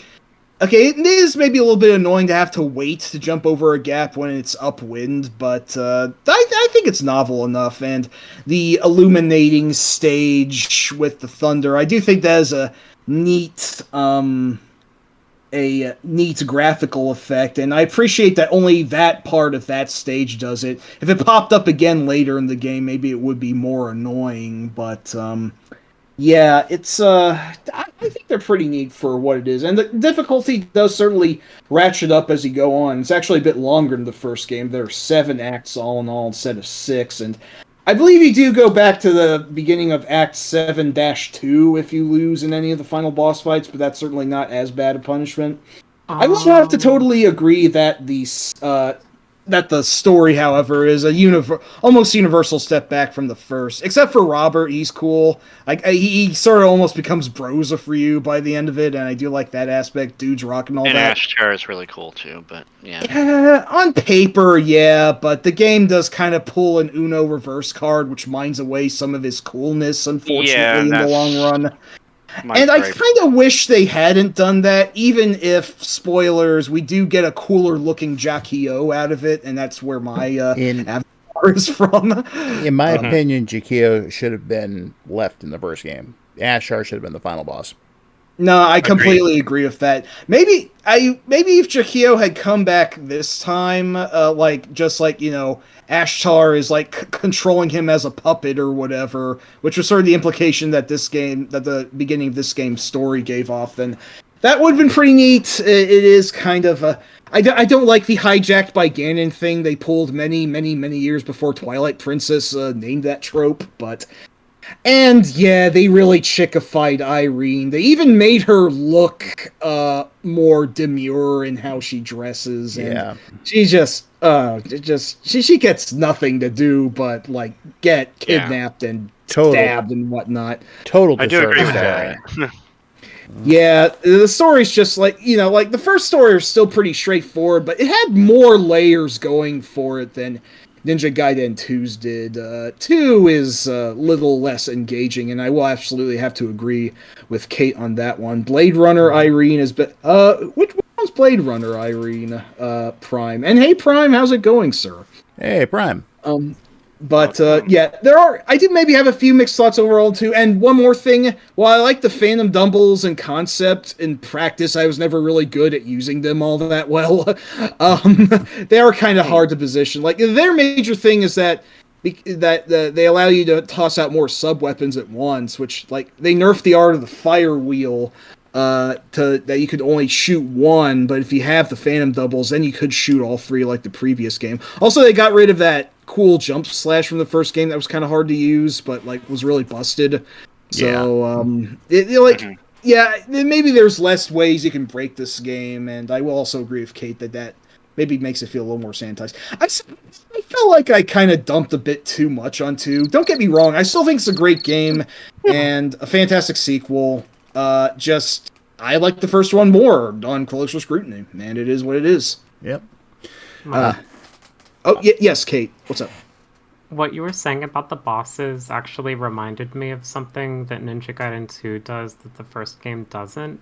What's that? So, when you finish one of the final 3 bosses in the original Ninja Gaiden, your health is restored, but when you finish a final boss in Ninja Gaiden 2, your health stays the same throughout each boss phase. One of the few places where it's harder than the first. Curious. Yeah. Well, I'm just going to say that much like the first, 2 is a staple in my collection. Always will be. Natch. Yeah. I do want to point out there actually were a couple of PC ports of this game. I've never played them. I didn't play much in the way of any PC ports, but yeah, this actually did get PC ports. I'm not sure I knew that, actually. There was one to the PC, and one to the Amiga. Is it anything like the Amiga port for the first Castlevania? If I knew, I'd tell you. Okay. I would like to try it at some point. I'm curious how it is. Yeah, definitely. Same here. I don't really delve into computer emulation too much, so... with the exception of some Japanese computers like the X68000. Oh, yes, absolutely. But it certainly looks like an Amiga game in screenshots, I can tell you that. Those of you who know what kind of thing I'm talking about are just like, uh-oh. Actually, I don't. My brain spaced out a bit. Imagine what Castlevania looks like. Now apply that to Ninja Gaiden. I feel like looking this up out of morbid curiosity. Go ahead, I'll see what that's like. Oh yeah, go ahead. So I think we've pretty thoroughly covered Ninja Gaiden 2 here. So unless anyone has anything they want to add. I think I just had, since I played it the first before playing part 1, I had more of a nostalgic glasses on part 2, but I can understand a lot of the criticism from what you all are talking about, and especially with Irene. Like, anyway, It's sad. Kate, any closing thoughts? It's still worth playing, and it's possible you might like it more than the first game. It actually seems to me like the general consensus that I see online is that people consider 2 to be the best game, but I pretty clearly disagree with that, as I think- I've stated. I would Nothing say wrong it's with the that. most. I would say it's the most refined game, but whether that's a good thing is up for debate. So I actually don't think it's that refined, but Okay, I then, guess my I can bad. see why someone might say that. I would say it's probably the most accessible out of the 3 because it's Yeah, the easiest. Definitely. Maybe that's we'll go why. with that. Yeah. Yeah. Ironically enough, I've never finished it. Oh wow. I've gotten very far. That's like I've beaten Ashtar. I made it somewhere into the next couple of stages, but it's been so long I forgot exactly where I was. You should get on that sometime. Yeah, unless my skills have atrophied, Oh. which maybe, or maybe I just need some practice to, get back into it. We'll find Yeah, out. I mean, Have infinite continues. Yeah, it's true. Yeah. that's true. And that is, for as difficult as the first 2 games can get, something certainly in their favor. Yeah. ... We'll address something on that later. So. Yeah, it says right. Also- saying. Oh yeah, so yeah, Ryu, he's not as gratuitous as Duke Togo from Golgo 13 about it, but he does have several ellipses silence moments. Also, I'm looking up the Amiga Ninja Gaiden 2, and Ryu shouts, "Die, you windbag," before he kills Ashtar, so that's something. That was not a line in the NES version. Well, I appreciate that one. Bloated This is beanbag and all that. And as Severo said, Ninja Gaiden NES is a full fan remake, and I echo what Kate said. I'd like to hear more about this. Me too. Yeah, I'm actually. curious. So, but to keep the discussion going here, let's get into, was it the sequel? Was it a prequel? No, it was an interquel, because it took place Yeah. between 1 and 2. Bold. Ninja Which I didn't know Gaiden at the 3, time. The Ancient Ship of Doom. Well, that one I wasn't expecting. I mean, I knew it was coming out and all that, but I did not expect Tecmo to make so many changes when they brought it to the US, including No, removing the unlimited continues. Yeah. If there is anything to be said about its change, well, I'll get into this Yeah. later, but As a teenager who wasn't the best at NES games, that was kind of a disappointment. I mean, I had my titles I was good at, but the rest of them, it really took a lot of time, and I never quite got that one down. So, and Sharon, there actually was a Game Boy game, but it wasn't Ninja Gaiden 2. It was a different game entirely. We'll get into that, though. Mhm. But yeah, 3. So obviously, it, like I said, takes place in between 1 and 2. The story this time starts off with Irene being killed, apparently by Ryu. Or Ryu, or however you pronounce his name. I can get it right half the time. Yeah. Of course, Ryu himself is like, no, I didn't kill Irene. I must find out who did. So you automatically know something screwy is going on. And then it descends into this whole thing involving, like some kind of weird laboratory stuff, and clones, and the return of a character from the original Ninja Gaiden. and eventually into finally a non-Jakio final boss. Mm-hmm. Yeah, the big bad of the game is some wiener named HP Clancy, which not the most intimidating name for a bad guy. When you remind me of one of the Simpsons' most prominent side characters. That's not really a good Clancy. mark of badassedness. Clancy. Jeez. Now turn on the old Wiggum charm. Oh my god! Oh boy, that sounded bad. Exactly. Well, that's our Simpsons quota for tonight. Thank you, everybody. But at least I will say one thing for this before we get into the specifics of it. They did at least correct one of the biggest problems with Ninja Gaiden 2's story. They did not do Irene a disservice this time around. It's ironic, for ostensibly killing her off in the beginning, it's like, oh no, they treat her even worse. And it's like, oh no shit, she's actually cool in this game for once. Holy crap. Yeah. Spoiler alert, she's still alive. Bet you didn't figure that out by, for any reason. Being an integral. She actually has military fatigues in this one. She's got like a fucking submachine gun. Yes. This is the Irene I wanted from the start, god damn it. Exactly. And the best thing is she uses it. Yeah, exactly. It's a win for women's rights, god damn it. It's like, now that is Irene. Yeah. If not just for one game, but this is definitely what her very first appearance in the first game, the check that it cashed in on. So, well, you know what? I'll just chalk it up as a win and take it. Yeah, Right. for what it is. So, anyway, Mike, why don't you kick it off about Gaiden 3 this time?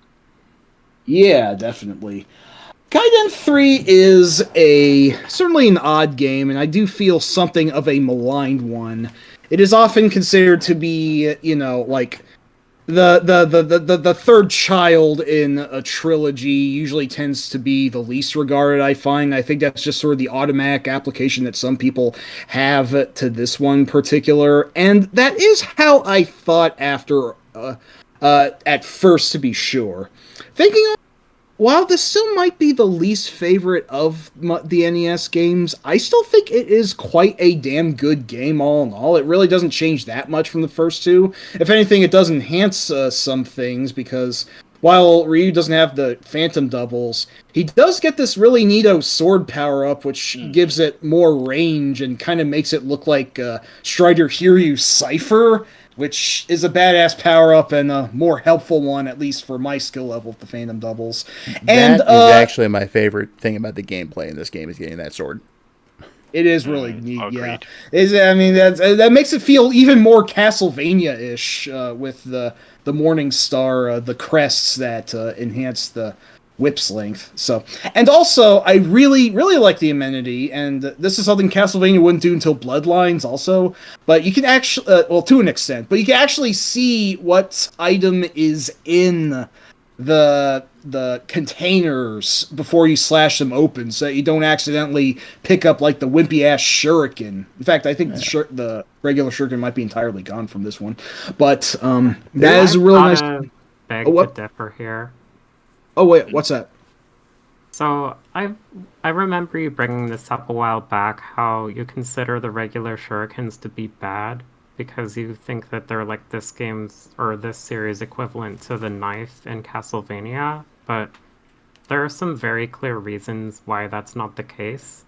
So in Castlevania, a lot of enemies take multiple hits to kill, but in almost every Ninja Gaiden game, most enemies die in one hit. So if you have a ranged attack, that's going to be really valuable. So the shuriken has a very different role in Ninja Gaiden than the knives do in Castlevania. That is a fair point. Kate has a point there. One thing I want to bring up before I forget about it real quick. You'll notice in the NES games, they use the same sprite for Ryu the whole time. Except that they added a little detail in 3 I just found neat. And that's that they actually animated his scarf. Oh, I didn't notice that. Yep. And also they make him go, "Hut!" every time he does a slash. This is true. That's not really for better or worse thing. It might get annoying for a few people, but I didn't really mind it. I also do like the more like the more mechanical, overall, more futuristic sort of visual direction it takes on over the first two. I think that's a pretty neat bent, all things considered. And yeah, the plot is certainly good to Irene, and I like how it brings back Foster from the first game as a potential antagonist. Yep. The plot is better than 2's. I'd say it's about on par with 1's. My main gripe is that Clancy's just a wiener. He mostly just sneers a lot until like he gets a hold really of is. the power of the ship somehow. And the Yeah, it ancient is ship what it of is. Doom is actually not like a sailing ship or something like that. It's some kind of what they call it in the game, like an I don't interdimensional fortress or something like that. Yeah, Like a it's flying ship. it's like an airship from Final Fantasy, except much more alien looking, and it's pretty badass when it does actually reveal itself. Yeah. But yeah, I do really like 3, but I do also think its stage design can be more dickish at some points than even the first game. Like, the third stage already, I think, is really brutal. In fact, the second stage, at that, like, lava rising upward scrolling bit, I used to find that pretty tough, but then, like, the river in the third stage also pretty tricky, like real eggshell, like these fish that are absolutely going to knock you into it. And it's like in some ways I think the game's harder than the first game, but it is also at least easier in one very notable way. No more enemy respawns. When you kill one, they're dead. Well, unless you die and you have to restart that part. But Yep. that is an amenity I do appreciate at least. Oh yeah. Definitely. But yes, but it does feel like the stages do have some deliberately dickish parts, and the final stage is Spike City. It's fucking heinous. My god. Also, the time limit's really fucking strict if you're trying to like beat it without losing a life. So. I've been trying. Also, unfortunately, the Western version made things artificially harder, a la Streets of Rage 3, because as Prime mentioned, this was during the age of video game rentals Yes. in blockbusters and Hollywood and whatnot. So, Tecmo's American division decided to artificially inflate the difficulty by making everything that Ryu takes damage from is doubled from its Japanese version. So he's quite a bit more fragile. He can take up to 6 points of damage from a single hit, depending on what hits him, which is bullshit. And B, he's only given 5 continues to work with, which... Excuse I'm not a big yourself, fan Mike. of that one. Sorry, excuse me. Yeah, that burp was unintentional. So that artificial difficulty inflation is unfortunate. That being said, when I got around to playing the Japanese version, I thought it was arguably a little too easy in a weird way.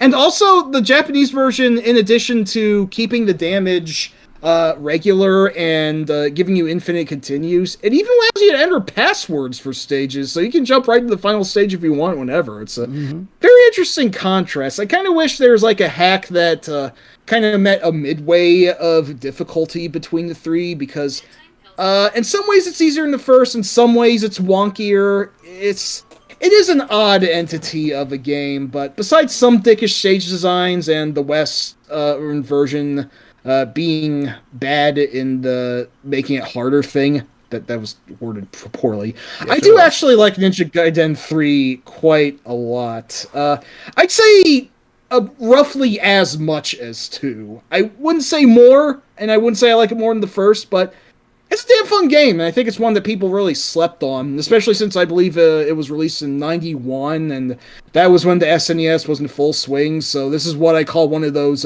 twilight of the NES action platformers, of which there are a lot, like Shatterhand and Vice Project Doom and whatnot, and it's a shame that one got overlooked for its time, but yeah, it's really good, so... Did I over-talk again? I'm sorry. Yes, we're gonna let someone else talk now. Speaking of overlooked, I grew up with the first 2 Ninja Gaiden games on the NES, but I didn't actually get to play Ninja Gaiden 3 until, I think, was it 2018 or 2019? So it was way more recent compared to the first two games. I'll say. And yeah, I remember part of why I had kind of not gone out of my way to play it was because I was worried that it wouldn't be as good. But honestly, I've got to say, now that I've played through Ninja Gaiden 3, I think it's a really, really excellent game, and it's my second favorite after the first Ninja Gaiden in this trilogy. So, there are some things that I will acknowledge, like the fact that the Western version was made to be more difficult. But honestly, I still think that the Western version is the easiest in the trilogy in my experience. Like, Hmm. it's a decent challenge, but it's not the hardest NES game by any means. Oh, It's definitely not. not that difficult compared to the earlier games. And it's like I think it's fun, and the limited continues even is something that a lot of NES games had at the time, so it doesn't really seem that punishing to me personally. And there is one of the final stages in the game has a point where you can get two one-ups in a single section of the stage. So if you get two Yeah. one-ups and then you die, then you keep doing that over and over and you can build up a one-up reserve there. So that's considerate of them.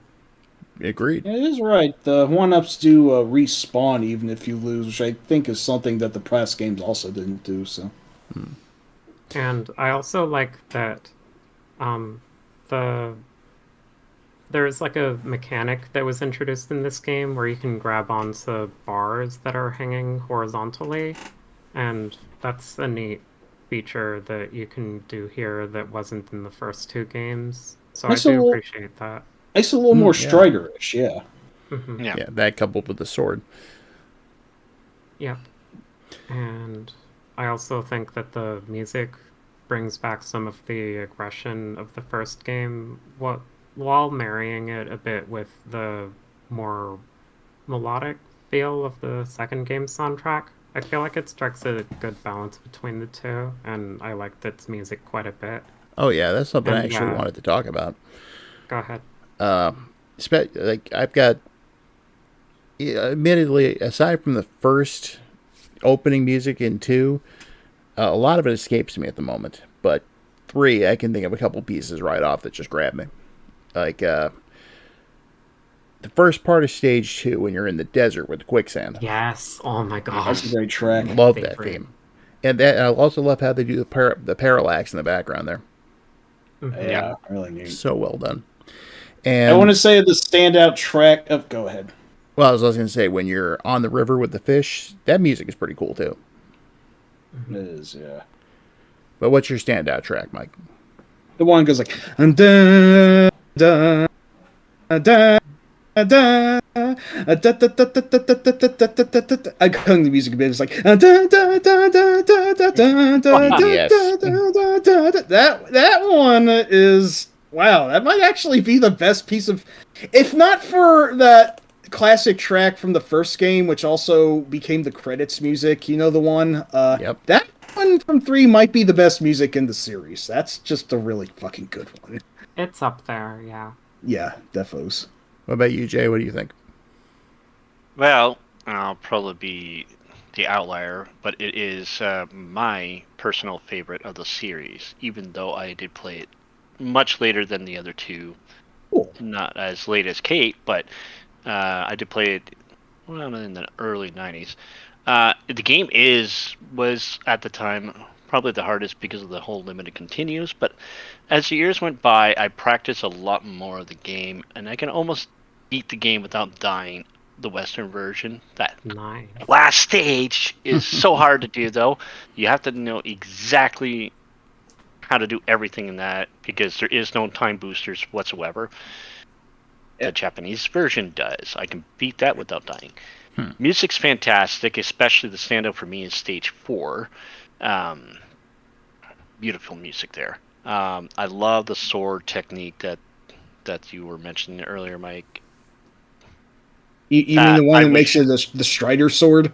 Yes, I love that sword technique, and Is at the neat, time I didn't know it was interquel. I thought it was an actual sequel, so I'm like, oh, this is awesome. I wish the other two games had it. But then when I found out that it was actually an interquel, I'm like, how did he lose it? But anyway, Actually, before you go on, I want to address that real quick. Yeah. The NES Spoilers. The NES game was really confusing, especially if you'd read the manual, because in the story of the manual, they say that after his defeat in Ninja Gaiden 2, Ashar returned to the bowels of the earth to plan his next move or whatever. But Ryu's story continues in the final chapter of Ninja Gaiden. No mention of it being an interquel at all. yeah, so the confusion. Yeah. And the only hint you get... go ahead. I was going to say, at the end of the second game, Ryu Yes. loses the Dragon Sword. He uses its power to cure Irene, and then it's gone. That's true. That's true. So I'm going to scratch my head going, how do you get the sword back? Okay, I didn't pick up on that when I was a kid, but no, that's a wild. But whenever I found out it was actually an integral, I thought, okay, yeah, he doesn't have his power sword. Maybe he just traded it up for the two shadow ninjas. But I did like the story. I do agree with you that Clancy's no Chiquille, but Or Ashtar. or Ashtar for that matter. Definitely not an Ashtar. The bosses in the game were really well done for the most part. Although the I agree. ship at the end was weird, but Yeah, spoilers. What the hell is that? Is that supposed to be the last form of Clancy? That's that really massive yellow robot thing that attacks Ryu? Or is that like a defense mechanism for the ship? Or it doesn't make sense because it's all mechanical, but like Clancy's first two forms were all bioorganic. What the fuck is this? I honestly don't know. But I thought it was an awesome fight to begin with, and I love the fact that you're not fighting Chiquille again. That is a good point. I will give Clancy that. It doesn't pull a fucking Ganon on you again. So. Yeah. And it was nice to see Foster coming back, too. And you're like, well, he's still a bit of a dick like he was in the first game. Honestly, I kind of wish Foster would have been the main villain. Like, cut this Clancy nonsense out. That would have been nice continuity following up from the first. And, he could have done the shit Clancy did, so... I kind of like what the story does with Clancy and Foster and the sort of like keeping the player guessing about what's going on in the story. I do. I'll give you that too. So. Yeah. And of course, we already mentioned that Irene is kind of more of a badass in this one, coming back from the dead with a submachine gun. Yeah, this is the best she's ever been. I wish she was like this from the damn start. So. Agreed. Yep. But such an amazing game. And I love the music. It's arguably my favorite soundtrack, but it's hard to go which one I like more, the first one or the second, because both of them have very memorable pieces of music that fits the mood of each stage. So it's hard to say which one I like more, but I sort of lean towards 3 most of the time, but once in a while I'll go back the other way. And so, I have to phenomenal game. I have to say something too. I think that there may have been an additional influence on Gaiden 3, and that would have been Shadow of the Ninja. Oh, that would make sense with the climbing the levels. Yeah, the bars. That came out, I'm pretty sure, in between 2 and 3, so Tecmo could easily had enough time to take a look and go, hey, that's a pretty cool ninja game. What do they do we don't do? Hey, maybe we can incorporate this. yeah. Well, very interesting you mentioned that, but I don't know when you want to go to that one, so... We'll get to that one in a little bit.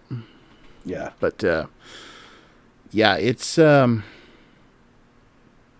just definitely seems like there was a little bit of an influence from Shadow of the Ninja.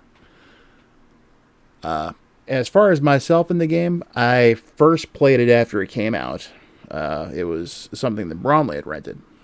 And I remember, because I'd played the first 2, and I go into this expecting to have a similar experience, and pretty much got slaughtered. Ow. And it's I can see that. What happened? And then finding out there was only 5 continues, and we were both kind of pissed off. I never liked limited continues in games. It always bugged me. So this was no different. And as a result, I wasn't as impressed with it as I was the first two. So for several years, I never got a copy. I had the first two. And then it happened. Now, I do tell this in my upcoming, or for those of you who already read the previous releases, my book, Memoirs of a Virtual Caveman. There's a story entitled, A Ninja is Only Seen When It Wants to Be Seen. Oh, nice. And what had happened is, late 90s, I'm in the middle of collecting NES games all over again because no one wanted them at the time. Pawn shops were dumping them cheap. Flea markets were a little more pricey, but, still not too bad. But I could not find Ninja Gaiden 3 anywhere. I figured I wanted to add it to my collection by then. So, one day, Bronley and I go into our local Kmart. And we're going over to electronics. We're checking out the movies, VHS. And we're, of course, made it over to the games. And, you got plenty of N64 games, plenty of PS1 games, and even a few Saturn games in there. And, of course, Game Boy and whatnot. Game Boy Color, I think. Well, as I'm flipping through these, I spot Ninja Gaiden 3. Sitting there, it's like, whoa, wait, what? So, like, this is like the only NES game here. What's up with this? And the price was right around $50. So I'm immediately thinking that's got to be wrong. So I go to the girl who was, the cashier. I say, well, I'd like to, if you could do a price check on this game here. So she goes over, she gets it out of the case, scans it, kind of frowns, scans it again. Does it one more time, gets on the phone. Available manager to electronics. So I'm like, I wonder what just happened here. So manager comes over. She explains the situation to him. He takes the game, tries to scan it. Nothing ever came up. In fact, I may be remembering that wrong. Something might have come up, but it would have been under a different game if it had come up at all. But I honestly don't think anything did. So he's like, where did you find this? So I bring him over to the spot in the rack, and I show him. And he stands there looking, he's like, oh. We got rid of our last NES game a long time ago. You each called it Nintendo. And he's like, and this must have gotten skipped when we sent all the remaining stock back. Well, that was a few years back. Can't exactly do that now. And I can't sell it for this price either. So he looks at me and he's like, how's $12 sound? And I'm just like, Love it. Oh, I'm trying to hide my complete and total enthusiasm. I'm like, that sounds great. Yes, sold. $12 later, I walked out with a brand new sealed copy of Gaiden 3. That's amazing. Congratulations. Yeah, it managed to stay sealed for about the time it took to get from the store to the car. Because believe me, I played the hell out of it after I got home. Nice. And unfortunately, I no longer have that copy. It went in an event I called The Great Crash. When you read memoirs, you'll find out more about that. But I do have a copy of it again. Paid a lot more than $12 for it, so I can tell you that. And that was a few years ago. Exactly. Exactly, Prime. Yes, definitely. But I know when I started collecting Famicom games sometime around 2010, 2011, I mean, really collecting them. I had a couple here and there, but I made it a point to hunt down Ryukenden 3. And at the time, I didn't have the NES version at that point. So it's like, okay, well, this is going to be my copy because this is the easier version. So, well, it was for a while, but that just didn't last. So, anyway, though, yes, excellent game. I'm very glad I took the opportunity to rediscover it after, not being too impressed originally. But it's one that I've come close to beating and have not finished yet. Like with 2, get on that someday. Well, by the way I figure it, 100%. if I practice, enough at 2 and I get good enough to finish that, I can probably finish 3. Yeah, Makes sense. sounds good. So yeah, that's Ninja Gaiden 3. So what say now we go ahead and take a little bit of another detour. We're going to talk about the anime. Nuts. Dun, dun, dun.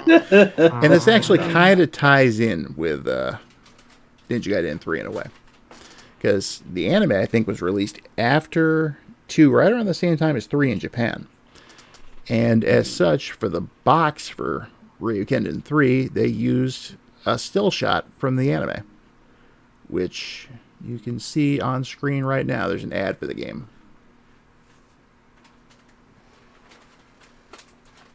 He looks nothing like that in the game. That is definitely from the anime. Oh, that's for sure. Mm-hmm. And he never wears the Japan headband in the game. It's a little too on the nose. Yeah.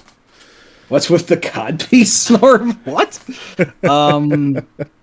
Hang on. What's with the shoulder pads, for that matter? Yeah, good question. Maybe he's I have trying to no copy idea. Bloody Moth's look. Yeah, it might be. Interesting. I know we all took the opportunity to watch it within the past month or so. It's interesting. Yeah. Oh, if you thought Ninja Gaiden 2 shortchanged Irene, the anime just devastated her. Oh, go ahead. You know you want to. You guys know the Oddworld series and how the protagonist Abe's mouth is partially sewn shut? Yeah. I want Irene's mouth in this OVA to be entirely shut forever. Her voice makes my fucking head dizzy, and she's just like, yeah, but damn, all the time, and she's even more chickified than she was in Ninja Gaiden 2. She's a complete load. She is the damsel to end all damsels. She doesn't...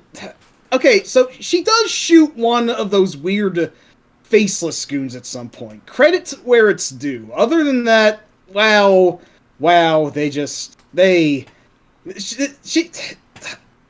she is done at least as dirty as 2, if not worse. I'd say God, worse. She's mostly just there to be a nice girl for Ryu to be in love with for some fucking reason, but she really does not feel like the Irene from the games, or at least the cool Irene from 1 and 3. Weirdly enough, there is a new character by the name of Sarah, who's a government agent and is allied with Robert, who's in this OVA also. Sarah feels she should have been more like Irene. Like, they took the cool part of Irene and made an entirely new character out Pretty of much. it. Like how they... You know the original series episode where there's that transporter fuck up, and then there were 2 Captain Kirks. One was the wuss, and one was the aggressive, evil asshole. That's what they did to her. They sent her through the transporter. Exactly. And Explained. Perfect. To my knowledge, she doesn't end up naked or decapitated. Well, that's nice at least. I mean, as much as we kind of wanted to see her decapitated after a while, it still didn't happen. I would have settled for seeing her naked, but we don't even get that. I'm a pervert. Shut up. I gotta say, this anime is not great. No, Like, it's not. Even Sarah isn't treated very well. Unfortunately, no. That's the sad thing. that Irene, but she's still not exactly a beacon for women's rights. I That's- really hate what this OVA does, where, like, in the lead up to the final showdown, the side characters they're planning out their assault on the main villain's stronghold, like, separately from Ryu, and what they end up doing is the 2 guys that are with Sarah, whose name's like Robert, and the other guy whose name I forget. Jeff. Yeah. Yeah. So Old they're saying to Sarah that she should not join them on this because it's likely going to be a battle to the death, and they make it about the fact that she's a woman. So then she's like, no, I can do this. And then the next scene, they show the guys driving off, and Sarah is tied to a chair, like, blinded, folded, and gagged. And they basically do that in order to keep her from going along with them to help out Ryu. and it is so fucked up. I hate that fucking scene. Just It is some fuck this painful. anime. It is some painful Yeah. stay in the kitchen bullshit that was Yes, already it is. getting very old and outdated by the 90s when it came out. It's sad. Now, if you take away the disservice they did against both women in this, and you look at the rest of the anime, it honestly feels like nothing of consequence happens. It's like, Yeah. just another job for you. Nothing major. Some of the just combat like a- sequences are fun, at least. Yeah. The fight scenes are pretty Yeah, well done. Yeah. They're alright for what they are, and I also like that really bizarre, like, twisted corpse that they come across.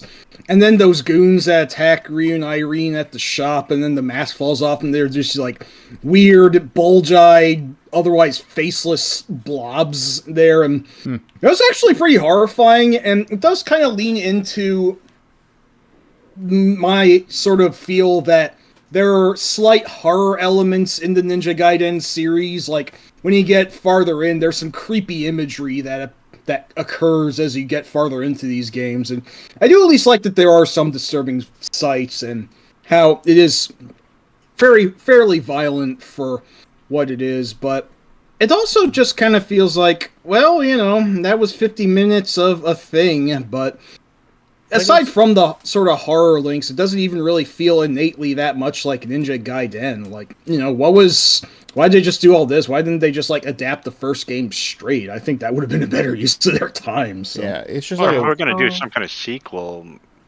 you know, yeah. give it proper due. I don't know. Yeah, I guess Ryu was okay, maybe a little bit stoic. More stoic than he was in the games, i.e. a little bit more boring, but he's fine. And I kind of liked Robert. He was very pissed off much of the time, except for that terrible thing he did with Sarah. Like, he was probably the most interesting part of the anime for me. The main thing that I don't like about Ryu in this is that they find a reason to have him not wearing any kind of mask at all. Yes. Oh, the helmets are hardly heroic exposed. bullshit. I hate that. Yeah, that's Yeah. Yep. I mean, that's just weak. check out the artwork again. That's how he looks in the entire anime. Like, that's not how Ryu is supposed to look when he's ready to kick ass. Not even. And that's how he looks after he kicks ass at the end of the game. Yeah. And also with a codpiece and weird shoulder pads. Yeah, they Oh my God. updated his armor or his gear. Yeah, I don't know. It's hard to explain, I guess, but His look made unnecessarily more ridiculous. yeah. And Wow. also, the bad guy is some dong honker named Professor Bucky Wise, which is a terrible name. It's like, you know, it's almost as bad as naming a vampire Walter, right, Yes, it Rob? is. Yes, it is. But I was he's gonna just say, some at ass. least it wasn't Jakio.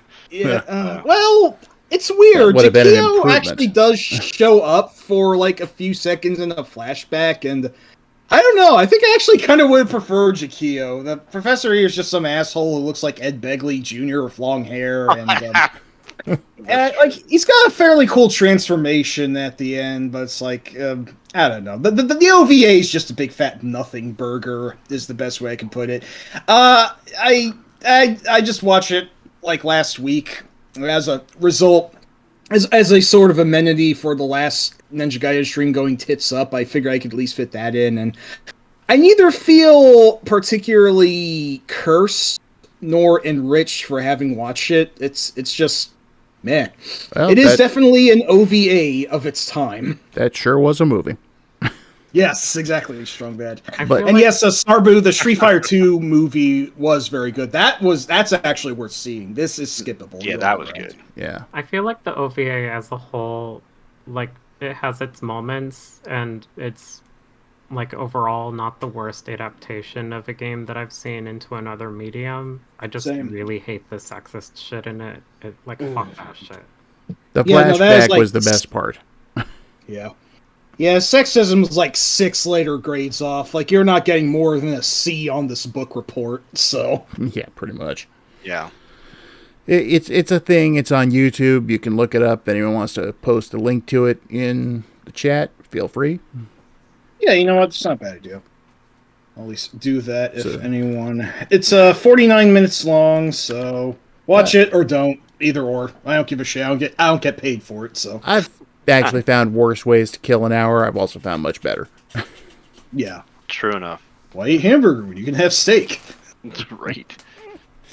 So And it's so bad that it had potential too. yeah. Yeah. So Time to that get our game in gear. yeah. That said, I think we're done with our detours. So let's move on to something a little different now. Unless anyone else has anything they want to add about this thing. Meh. I'm good. Meh. Strong bad meh. Then let's move on to something that never made it to the U.S. Ninja Gaiden for the Sega Master System. Here we go. Now this is interesting because most people are going to play it these days, the emulation, because the original cartridge is so damn pricey. But you may notice something odd. There's 2 different ROMs floating around. One of them is a prototype, which titles the game Ninja Gaiden. And it's there's a lot of weird spelling errors and stuff like that in it, and some other stuff. I haven't played it too much myself. Kate, I know you played it at one point. Yeah, funnily enough, I wanted to play the Master System game, and then I ended up playing the prototype version and beating it without even realizing it was the prototype version.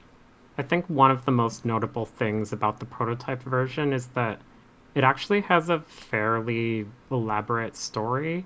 It's not quite on par with the story of some of the NES games, but there is quite a bit of text going on in it. And I thought that was pretty neat to check out, but the final game cuts out maybe 75 to 80% of the text, and the text that remains is kind of mangled and garbled. I just don't know why the final game has significantly worse writing than the prototype did. Yeah, that is ass backwards when you Very put it that strange. way, yeah. That's a little strange, yeah. So, but the game itself actually is it's pretty good. It was done by Sims, if I remember correctly, for Sega. Yeah, the same co-developers of Master of Darkness. Yes, another very pricey European and Brazilian only Master System game. Except that one's more of a Castlevania clone. Oh yeah, very blatant about it, but yes. But it seems that the story for this game, it gets away from the whole Jikio and all that stuff. It's more of, actually, it's kind of a Revenge of Shinobi vibe to it. Yeah. I think one of the most notable things about the overall story is the NES games all had kind of a theme of Ryu going over to North America, where he's either in the United States or going into Central America or whatnot. But the Master System game seems to actually take place in Japan. Yes. Yeah. And that gives it a different vibe. Yeah, Kate, I was actually going to mention the exact same thing. This is the most blatantly Japanese out of all the Ninja Gaiden games to ever exist. And, to really hammer it home, the first boss is a sumo wrestler, which almost feels kind of comical in that it's hey, we really want you to know this is in Japan. Oh, it's a bamboo forest, if I'm not mistaken, also. So, and then the second stage has you take on the Yakuza, of all things. And, I think, the big bad is, a ghost samurai of some sort as well. It's wow, this is...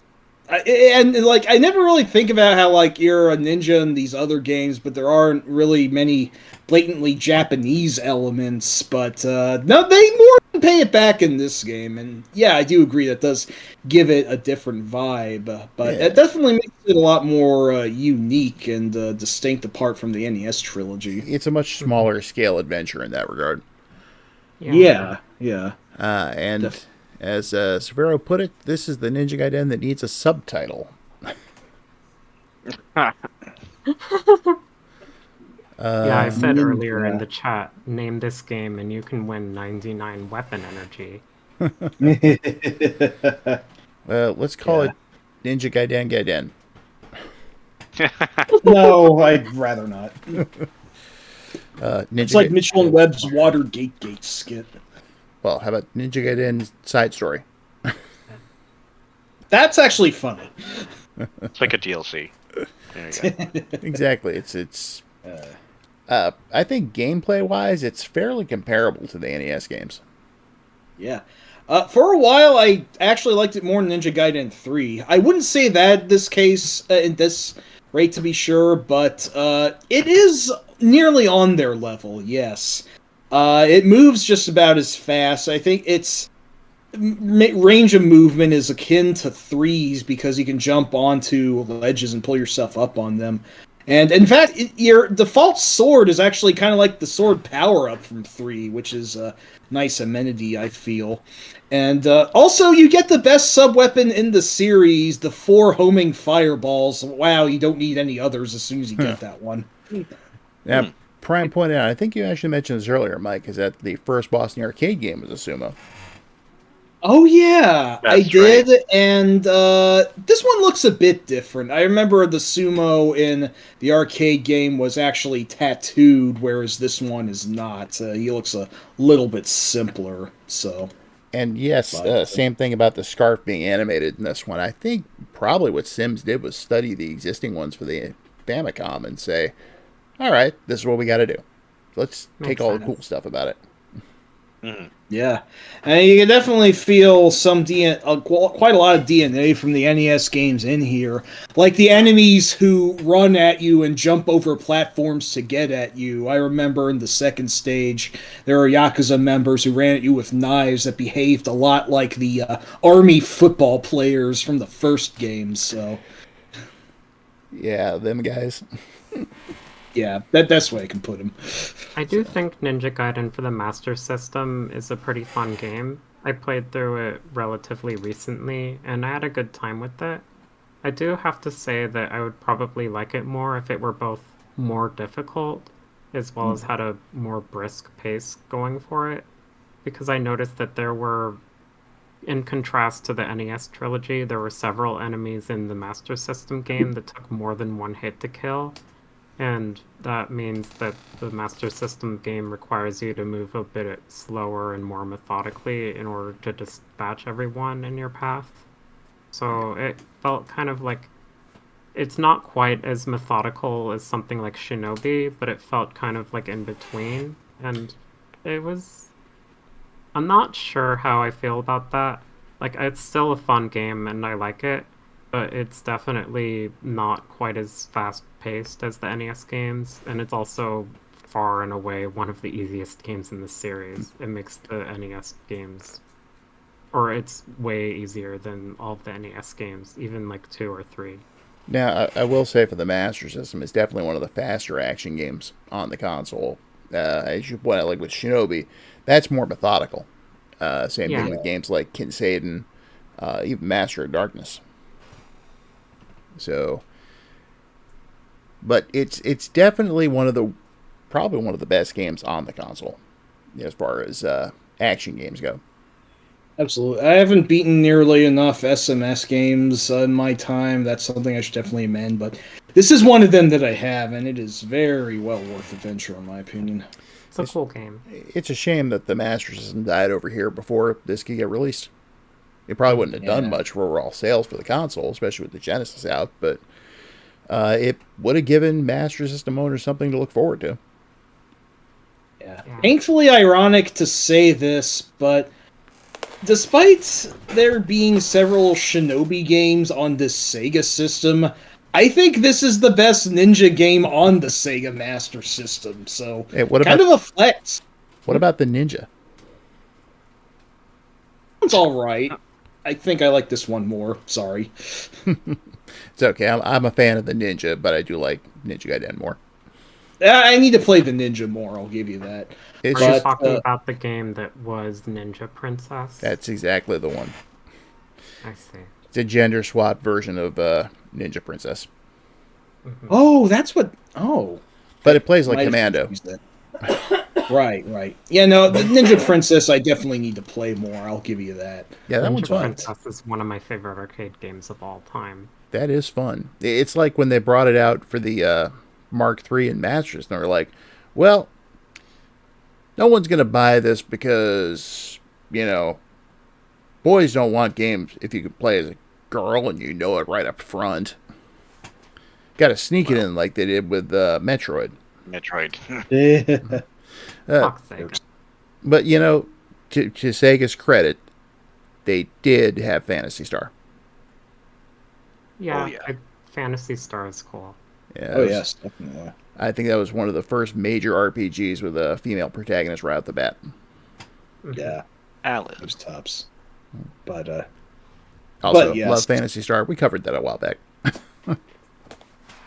Oh, yes. But, yeah, I just wanted to make a flex on how it's ironic that, the SMS gets a unique Ninja Gaiden game, which is rad, while the only Shinobi game that the SMS gets that's not a port is the fucking Cyber Shinobi. What a Say, Mike, now would be a good fuck up time. that was. Now would be a good time to let everyone know that we do, in fact, have a Shinobi roundtable planned for the future. That would be great, yes. I will definitely trash the Cyber Shinobi more when we get to that one, but I'll I'm gladly right there with talk you. up the other game. I'll gladly talk up the other games, though. Shinobi's a great series. Yeah. B3. Yeah. Anyway, Yes. Ah. So, Jay, what are your thoughts on the Master System game? honestly, I haven't played too much of it. Mostly because it was never here. But I played it before our first attempt at this round table, and I didn't get too far. I enjoyed it for what it was, but I think I have to play it again to get back into it, I suppose. Just because I really love the NES trilogy, and going on to this one was kind of a weird feel to it. Mm-hmm. Yeah, But- it does have a different overall just feel. Even in its controls, it's Yeah. something is a little different about its physics. But it's not a bad game by any means. And I would recommend playing it again to people who have played it or haven't played it. Give it a shot. It's not a bad game. But it's still not the trilogy that I grew up with, so I don't know. I would like to try it again and see if I have a better opinion. Mostly because I think I only made it to like stage 3 or something like that. It was like this where you're hopping from boat to boat or something like that, and the mechanics are a little strange to me. Yeah. That's fair. Yeah. Also, Snarb Prime, I agree with you guys 100%. And Albiento kicks ass. Play it. oh yes, Kate, we all know how great El Viento is. We did a whole stream. We had a dedicated to it. roundtable on it. Yes. We did. Yes, I'm curious about that one. Also because of what you guys were talking about. Shinobi 3... 2? So what is it? Brandon, I'm not sure exactly. Because it's like weird symbols there. But Shinobi something. Binobi Z. Yeah, that's what right. I'm trying to... I think it says Shinobi 3, but I could be wrong. I'm not sure myself. But anyway, there was another Sega exclusive Ninja Gaiden game, this time for the Game Gear. And this one is That one probably I the remember. most different. Mm-hmm. So, Was even originally a Ninja Gaiden game is what I wanted. it's hard to say. I mean, not that I've never seen anything that says that it wasn't. Yeah. But it's a very unique game. And now, Kate, I know you played through this one. I did. So I think you probably have the most experience out of all of us here when it comes to the Game Gear game. I believe Mike finished it as well. I did also beat it, yes, but Kate did it first, and I think she technically played it for longer, so you can lead this one. Okay, so as said, it is kind of an odd experience, and it really doesn't feel much like a Ninja Gaiden game to me. The cramped screen dimensions means that the level designs are kind of simplistic, which also contributes to the game just feeling a bit off. And It's also very odd because this is like one of the only Ninja Gaiden games where you use your special weapons by holding down an attack instead of up an attack. That is really, really bizarre. And it also has a very unusual difficulty curve. It feels like there are several parts of the game that are very, very easy, but then you'll go to a section that is incredibly hard and really frustrating. And then you'll get to a part that's really easy again. And then it just kind of goes back and forth between them. I don't really understand why the difficulty is so inconsistent, but it's definitely unusual. I don't dislike the game, but I do think it's the weakest Ninja Gaiden game that I've played. And Yeah. I do think that the Master System game is better as far as Ninja Gaiden for Sega platforms goes. No question there. So would you say it's weaker than the arcade game? I don't think... I think I would need to give the arcade game another try in order to say how it compares to that. But I do think that as far as the other 2D Ninja Gaidens go, the Game Gear game is my least favorite. Not terrible, but I don't recommend it over the others. Okay. Just to address what Brandon's asking here. There almost was. We're going to talk about that soon. But anything else in particular you want to point out about that, Kate? I don't think I have much else to add. I guess there is one thing to say about the Game Gear game is that its visuals can be pretty impressive. Like, the final stage has an extended section where you're grabbing onto the sides of different columns, and they're like pillars in the middle of the screen, and there are parts of the pillars where you can actually sidle along from the left side to the right side, and you do that by sidling around the pillar as if it's like a 3D pillar that you're climbing around, and that is a very impressive visual effect. I do like that quite a bit. It looks really good. So it's got some things going for it. Okay. Now, since you finished it, Mike, what do you think? Yeah, Kate mostly said what I think I would of all the Ninja Gaiden games I've played. This one's probably the most overall negligible. And I would say, yeah, I'd say I like this one even less than the arcade game because frustrating and primitive though the arcade game is, at least it had a nice a good soundtrack and that infamous continue screen. This one doesn't even really have anything that memorable. The music's just kind of whatever, and the game itself is just...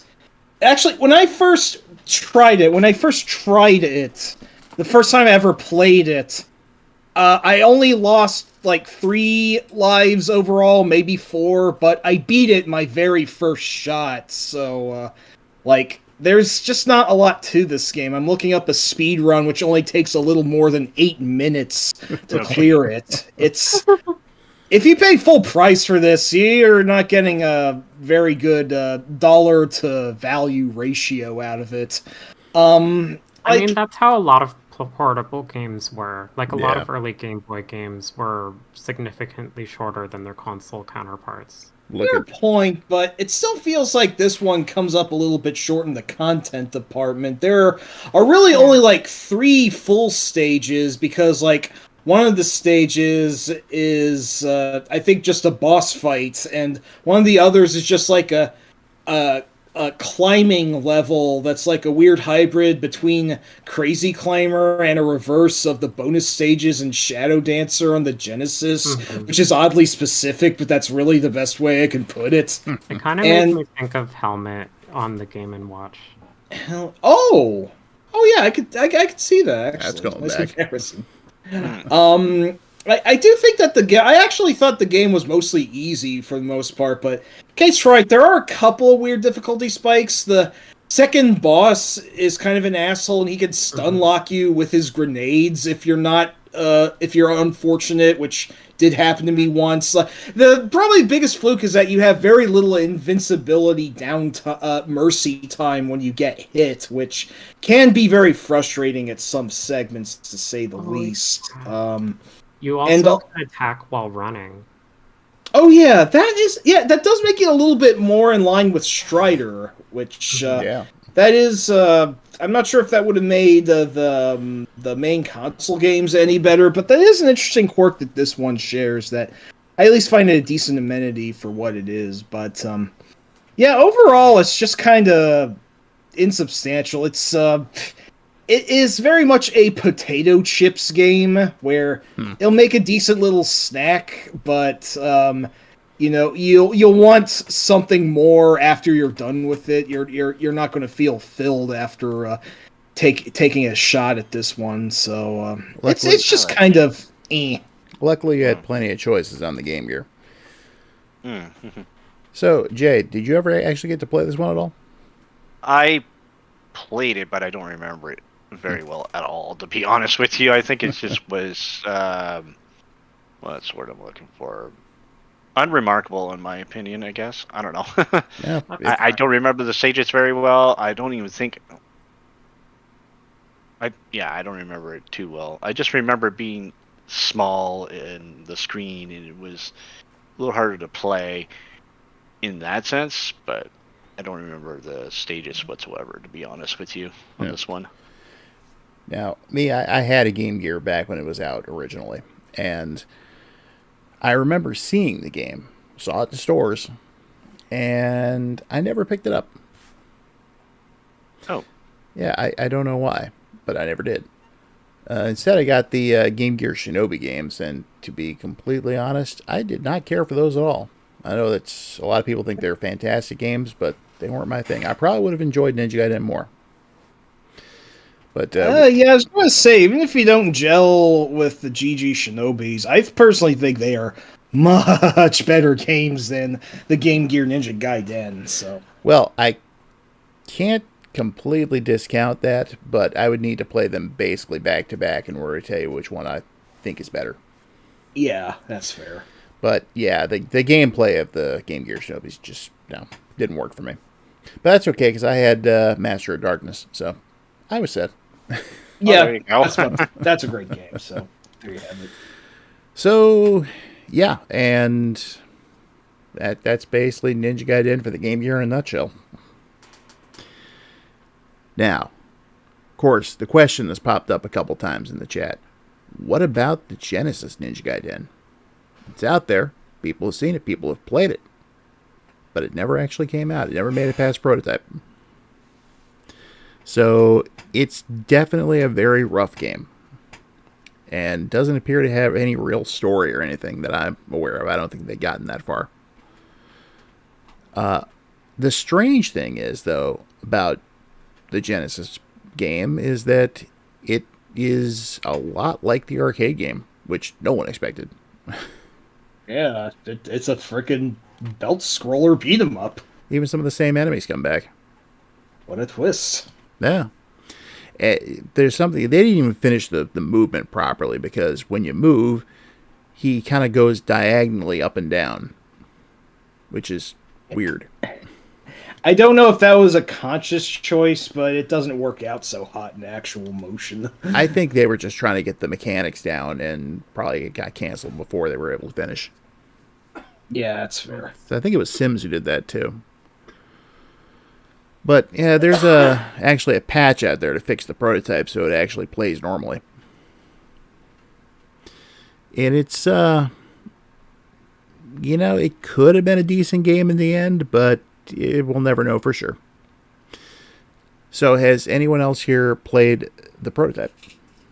I have played it, and like you said, it's a little bit rough, which is understandable for a prototype. Mm-hmm. I think it's interesting.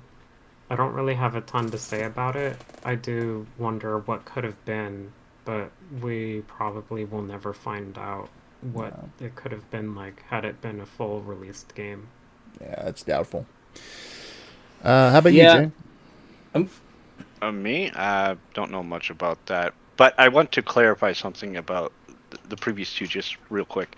Oh, go ahead. I mixed up the games. I remember the Game Gear one more so than the Master System. My apologies on that, because I said something about the boats, and I was just looking it up. Oh yeah.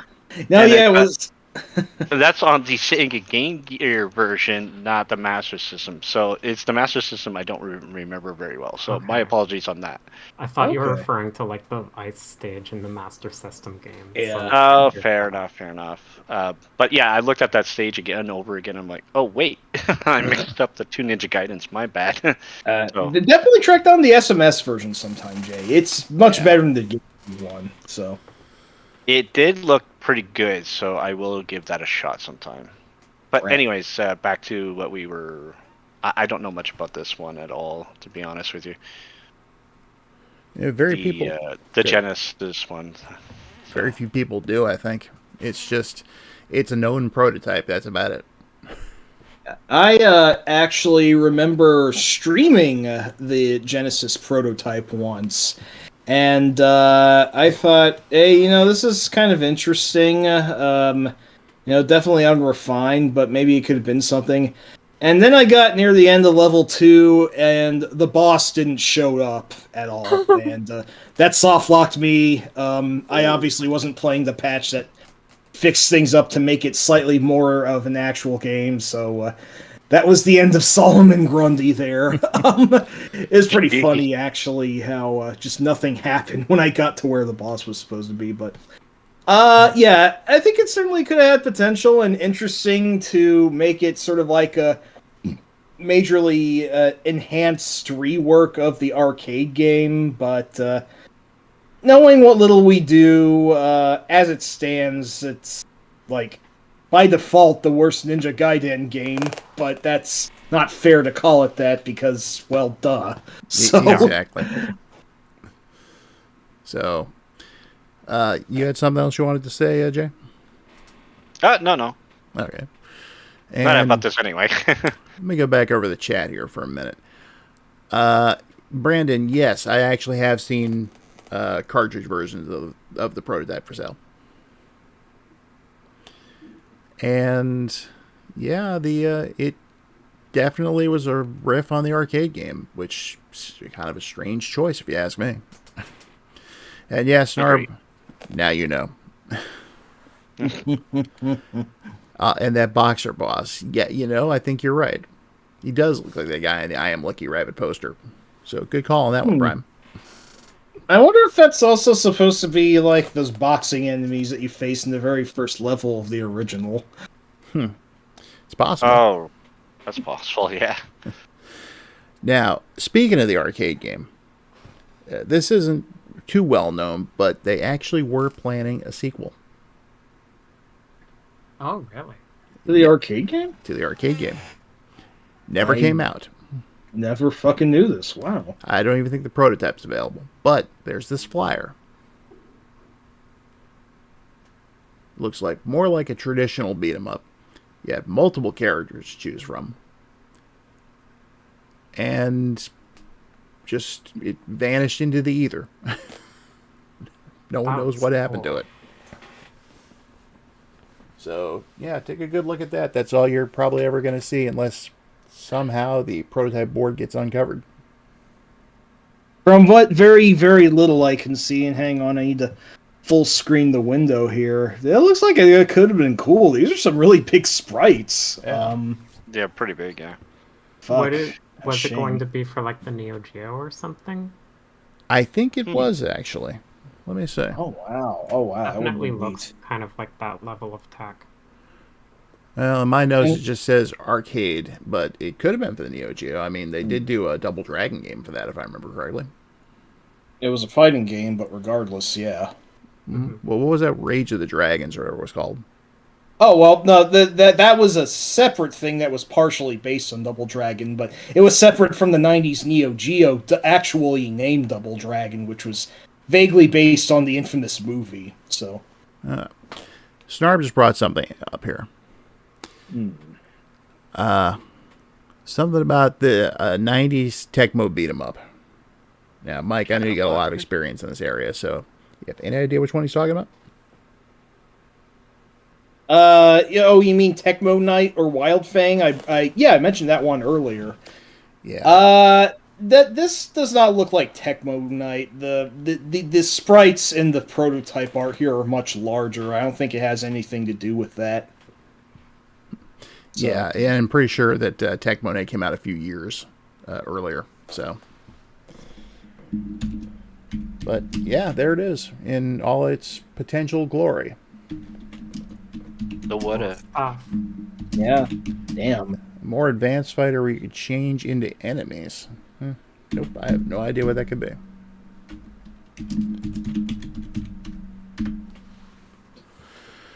A more advanced Shadow Blaster? No, not but Shadow Force. That was by Technos. Ah, so close and yet so far. Wait, was it Shadow Force? Do I have the name right? No, wait. Technos. Yes, Shadow Force. Definitely Shadow Force, yes. That one was by the originators or the godfathers of the beat 'em up.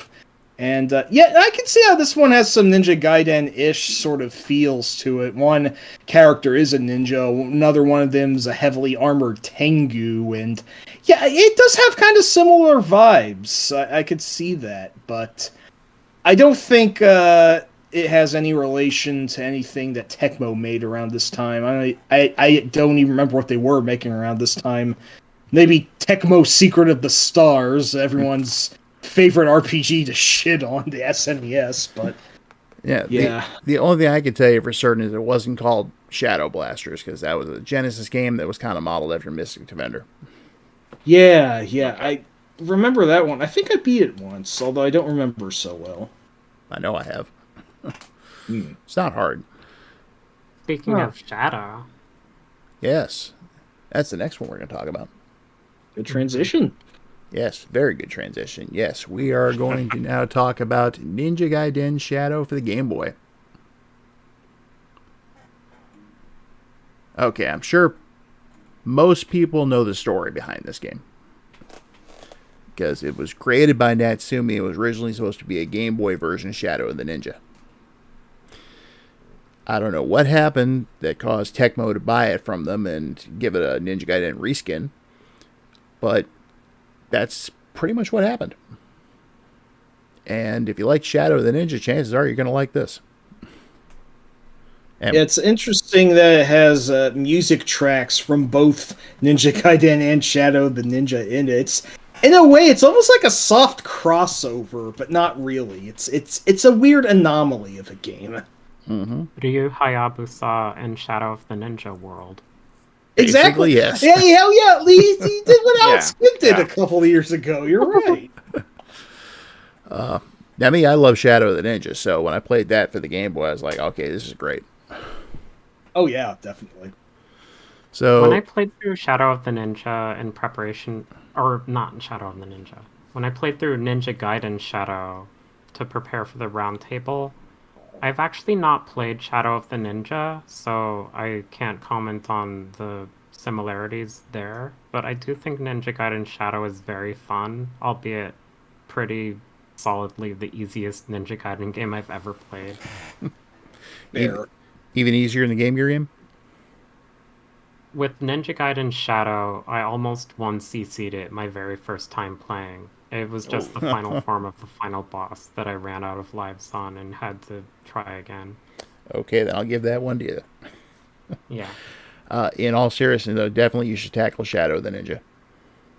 I do want to give it a try now that I've played Ninja Gaiden Shadow. I'm curious to see how it is in its own, unaltered form. Yeah. Shadow of the Ninja. Is that the one you mentioned to me? Yes.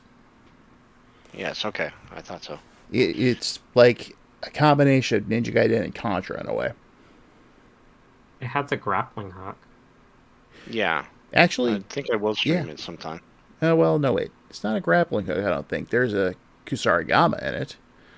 But you can actually, hang from below ledges and stuff, which might have inspired Ninja Gaiden 3's mechanic.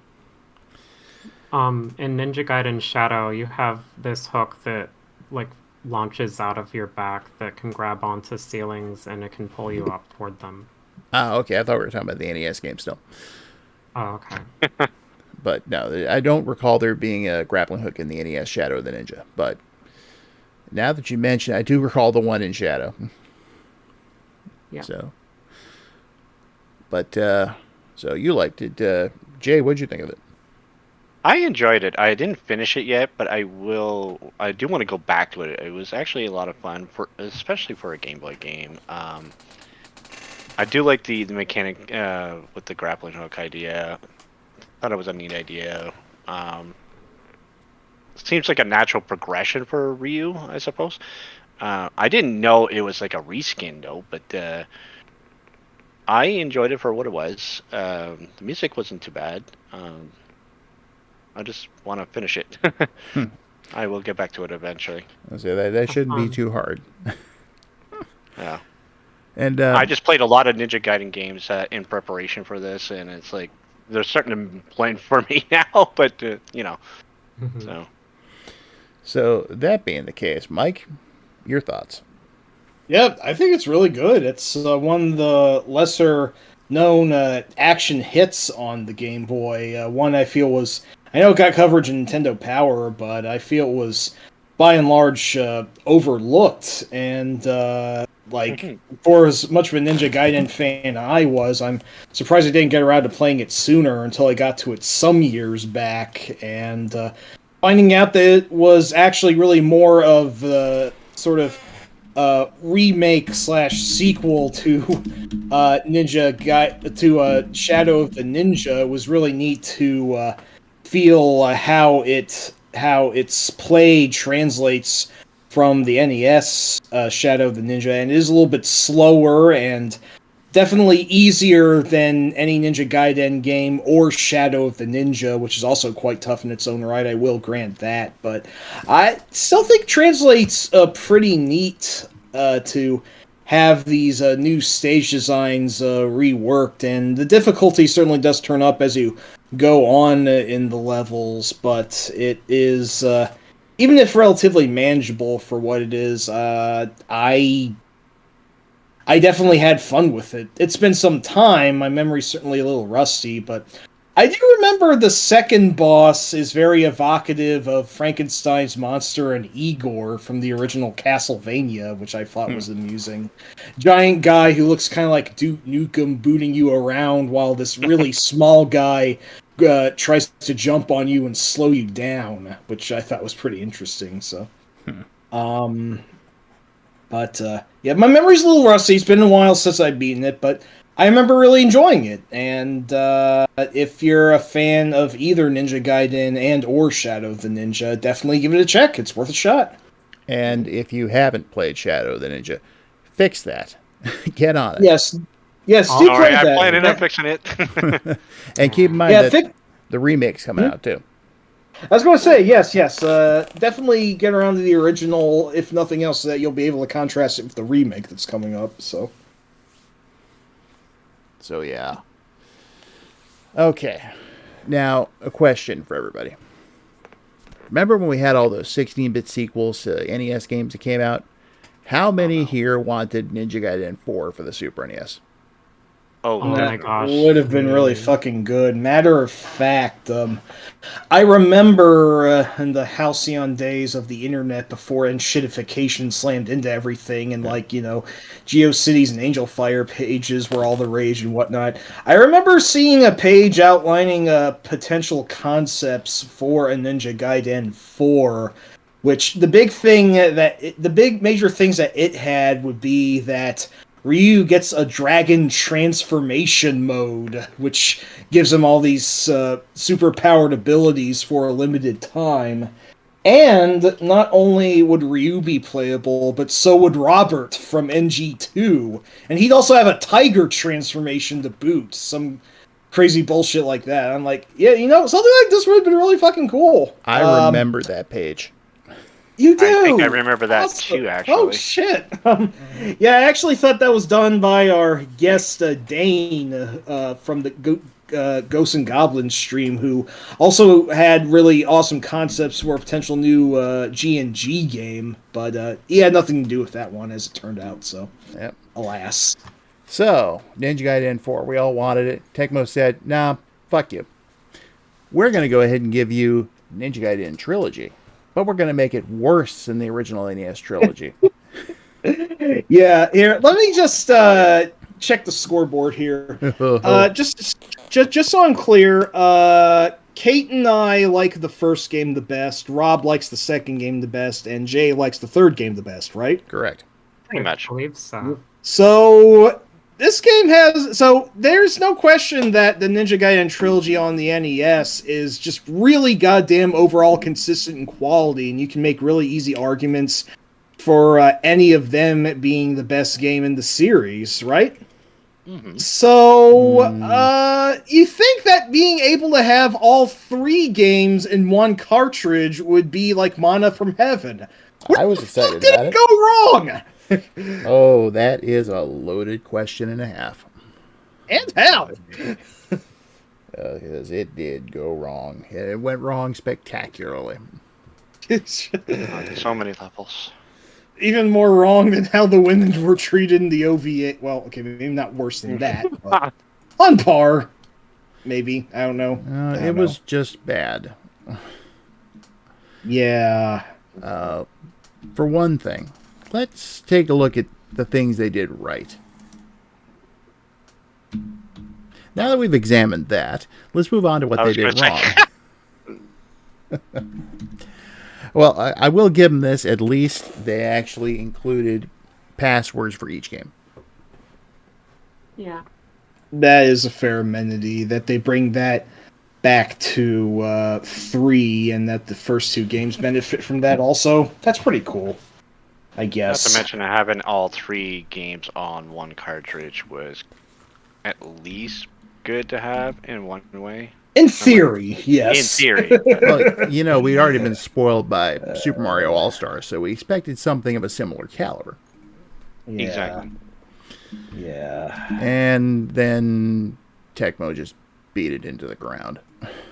For one thing, one of the biggest mistakes they made was mapping the controller buttons to the same control buttons they used on the NES, A and B.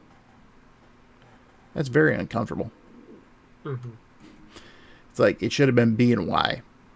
That would have made more sense.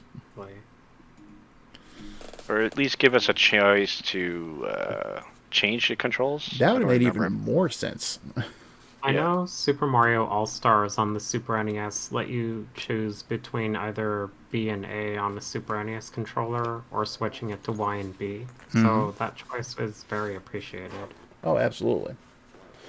So they didn't do that, and they just stuck it with B and A, and that was their first mistake.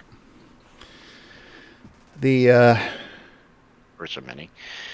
First of many. The graphics were... They looked like their NES counterparts, but they tried to include extra levels of shading and such. I have to admit, I took all the avatars we're using from the trilogy, because it was the easiest way for me to get them. And, so, I mean, you can tell. I mean, specifically if you look at Ryu and Robert in particular. You see how the shading is more smooth. That's true. So, and they looked okay. Definitely not as good as the original games. And then they took some elements out of different games. Okay, we have a 16-bit console that has been proven time and again to be able to do smooth parallax scrolling. And they took all the games that used it and took the parallax out for the most part. It's like... Why reasons? The desert stage in Gaiden 3 that I like so much. All the great parallax there in the NES game, gone. I have to wonder what happened in its development. So do I. It's like they just kind of rushed it out the door almost. Oh, but also, Kate, when you were mentioning the bit about the lightning flashes in 2, Yeah, they took those out. You can see the entire stage. It's always illuminated now. That's funny. But, all this is bad. If the controls, once you got used to them, they still, everything was almost on par with the NES game. It played almost the same, but then we get to another huge problem. The music. Oh. There's xylophone. Uh-huh.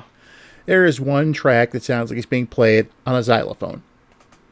And I laughed the first time I heard it. It's just like in the original NES game, it's like da da da da da da da da. But in the Super NES one, it's like doot doot doot doot doot doot doot doot.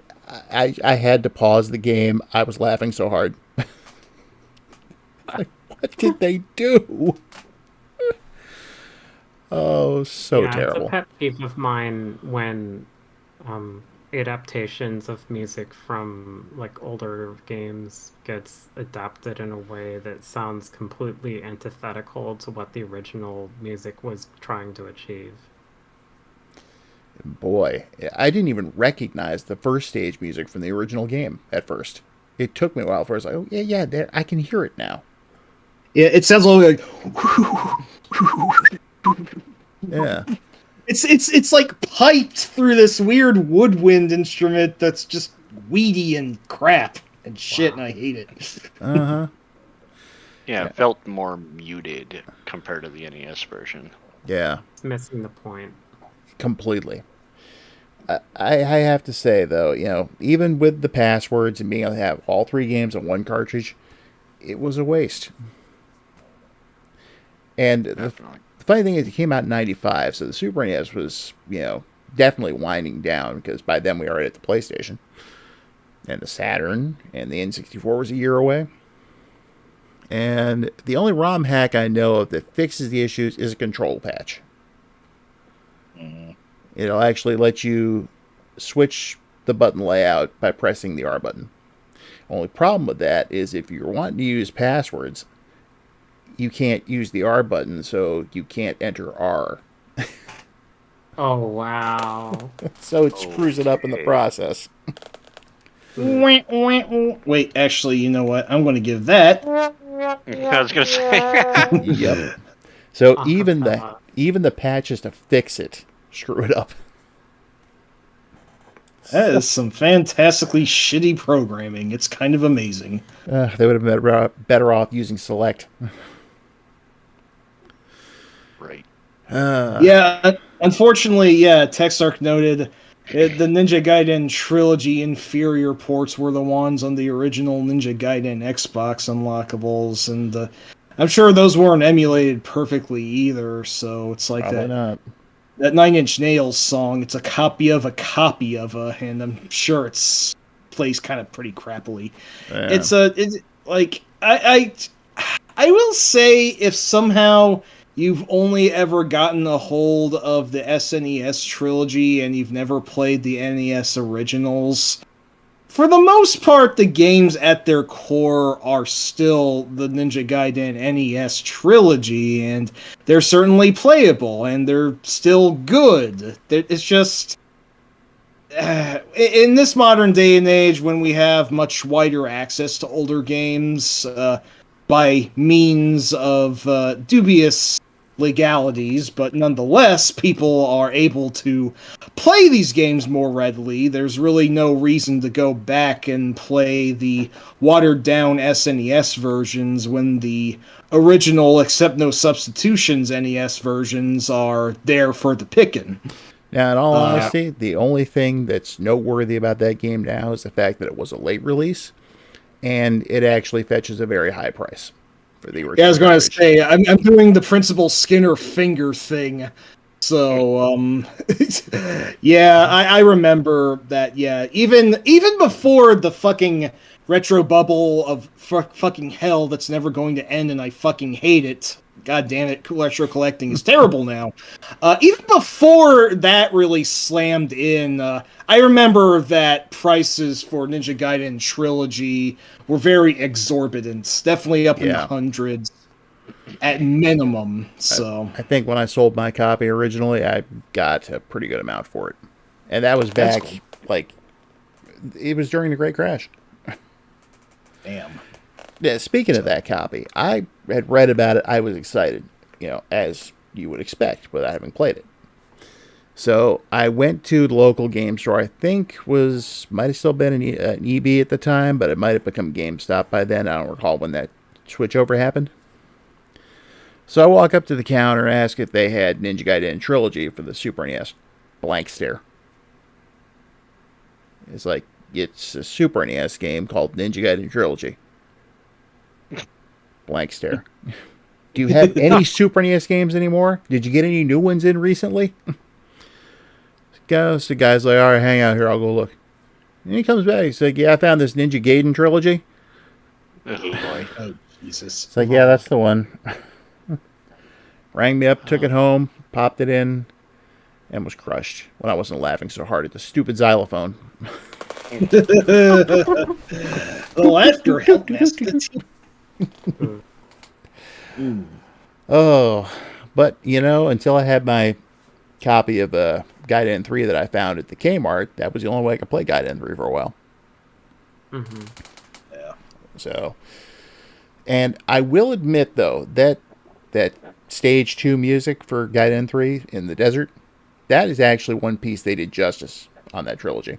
That actually sounds pretty good. Cool. I'll Nice. just skip ahead and give a listen to that. It's too bad they didn't do justice to the stage. No, Yeah, they what a weird trade-off.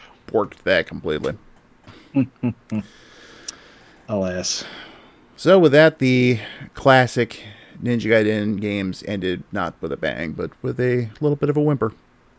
Yeah, it's at least the SNES isn't total crap for ninja games, because you do have Legend of the Mystical Ninja, even though I'm not sure Goemon's really a ninja, but that is what that is. More on point, there is the Ninja Warriors again and Yes. Hagane. Yes. Yes, Hagane is probably the closest thing to an actual Ninja Gaiden 4 on the system that we could ask for, and I know Zaphiro's a massive fan of that game. Like, I get every chance I can to recommend Vice Project Doom. Zaphiro recommends Hagane every damn chance they can get, and Yeah. they're in the right to do so. That game's really rad. Hell, I'll very recommend hard, them both. She Yes. loves Oh, Hawkeye. I know. I need I to give remember her that the series recommendation. try sometime. Yeah. Yeah, I don't think, Mike, you and Kate, I don't think ever heard about that. Wait, of which now? What? I recommended to Jay that he play Hagane on one of his streams. Oh, really? Oh, I gotta get back to it. Yeah. I do, yes. Oh, yes. But you That got one stage. Oh, my God. you got slaughtered, man. Oh, yeah, that's... Yeah. Auto-going stage was nuts. I remember SNES Drunk felt it was the hardest game ever on the SNES. Well, I wouldn't quite say that. The game is beatable, and I have beaten it. You've definitely got to work for your victory on that one. There's no question. Oh, yeah. Oh, boy. But Rob? it is a fantastic title, and yeah, like I said, we never got Ninja Gaiden 4 for real, but that one's honorary enough, I think, to win the mantle of it. And while it's also a completely different thing, I really love the Ninja Warriors again, also. Okay. So, yes. Hold on for a sec, Mike. Yo. Whoever was just speaking. Hi. Kate. Sorry, Kate. Yes. I'm so sorry. Go ahead. Zafiro asked, or she said that the credits for the trilogy are not on Moby Games, and she's wondering if the trilogy has credits of its own. Huh. I'm honestly not sure, but I seem to remember the ending of Gaiden 1 being non-existent once you get past the cutscene part. Oh, wow. That's weird. But I might be remembering it wrong. On the other hand, if it did roll the whole thing, got to hear the xylophone again. It's possible that there might be a long play that would show the credits, if any exist for it. Yeah. I don't know. It's been so long since I've played it now that I couldn't even remember. But fun fact, at one point in the mid-'90s, I came up with a soundtrack for the original game. Like, say it was going to be made into a movie. Nice. And you know how most of those don't use, like, I mean, just look at the Castlevania series on Netflix. You can count the amount of pieces they use from the game for music on one hand. Still angry about that, man. You and me But both. every Well, time it I would come be home- too. Castlevania is still one of the greatest soundtracks ever, and it's a real shame that we only got like Bloody Tears, and that was it. And of course, that was the fucking one they'd use. But yeah, Well, there was the soundtrack I did. I mean, I even made up I put it on cassette, okay? I made an insert for it and everything, using, like, stuff I cut out of magazines for the artwork. And I decided that I wanted to rescue the Anthrax song Poison My Eyes from the Last Action Hero soundtrack and kind of make it reuse theme. To that end, I put together a video for it. And Ooh. I actually mixed the cutscenes from the Super NES Ninja Gaiden 1, along with footage of Anthrax playing. Now, it doesn't sync up in a lot of places, and this is something I basically put together using this home setup I had, which was like 2 VCRs, CD player, and stuff. I jury-rigged the whole thing. But I made a workable video out of it, even with Mario Paint titles. Nice. So I will go ahead and link to that in the description if anyone wants to watch it. it's a really, really early take on an AMV before that was even really known as an AMV. That's pretty neat. Yep, I was thinking Yeah. along the lines of what had been done for music videos for songs from soundtracks. You know, like That's right. like just off the top of my head, U2's "Hold Me, Thrill Me, Kiss Me, Kill Me." You know, you watch Oh, that. yeah. It's got the band. It's got scenes from Batman Forever. That was where I was going with that. The first thing that popped into my mind was the Pointer Sisters video for the Neutron Dance rolling off of Beverly Hills Cop. I don't know why that was the first thing I thought of, but it's also a valid example. Well, thank you, Tim. So when I'm done here, I'll go ahead and add that to the description. You can check it out whenever you want. Because it did manage to get transferred to a digital format and put on YouTube. It's on my personal channel. So that's just a kind of a neat little aside there. Overall, I think there are more hits than misses in the classic series. Totally. The NES game's excellent. SMS game really damn good. You really only have to stick to those four: the Game Gear one and the arcade one. The Game Gear one's negligible. The arcade one is very rough, but 4 out of 6 ain't bad. So. Ninja Gaiden Shadow is a good game. Shit! Jesus, I forgot. 5 out of 7 ain't bad. So, Well, you know what that means, don't you, Mike? go ahead. Here it comes. I'll take it. Thank you, sir. May I have another? Much obliged. Oh, there you go. One of those might as well. Oh, lossy. But, Shadow's also great. Definitely don't sleep on that one. Don't forget it like I just did, so... Yes, and don't sleep on Shadow of the Ninja either. Or Ninja Spirit Yes. or any of the other awesome ninja games we mentioned during the stream. Yes, or most of the Shinobi series. Ninjas, for some reason, have been a time-honored favorite subject of video games, almost practically since time immemorial, but, they always just somehow manage to still be really cool for the most part, which is funny because, as I think most people are aware, the actual ninja of feudal Japan, the Sengoku period and whatnot, they're really just more like spies. They're really more like Agent 47 from the Hitman series, and they didn't have all these mystic super sword jutsu arts of super death and whatnot. They're just they're more like the spies from Team Fortress 2, best way I could relate that. But somehow this myth of ninjas being absolute death machines just kind of evolved out of some weird niche of pop culture, and we got a lot of good video games out of it. A lot of mediocre movies too, but hey, good video games, so there's It's a that. fun myth. It is, yeah. Well, let's say just to close this out, we go ahead and each mention some of our favorite Ninja games. Not really discuss them, but just kind of mention them in passing, so people get a feel for what we're talking about. How about Jay? You go first. Well, obviously the Ninja Gaiden games that we were talking about. Shinobi 3 is one of my favorites as well. Trying to think. I also like the Shinobi from the PS2 era as well. But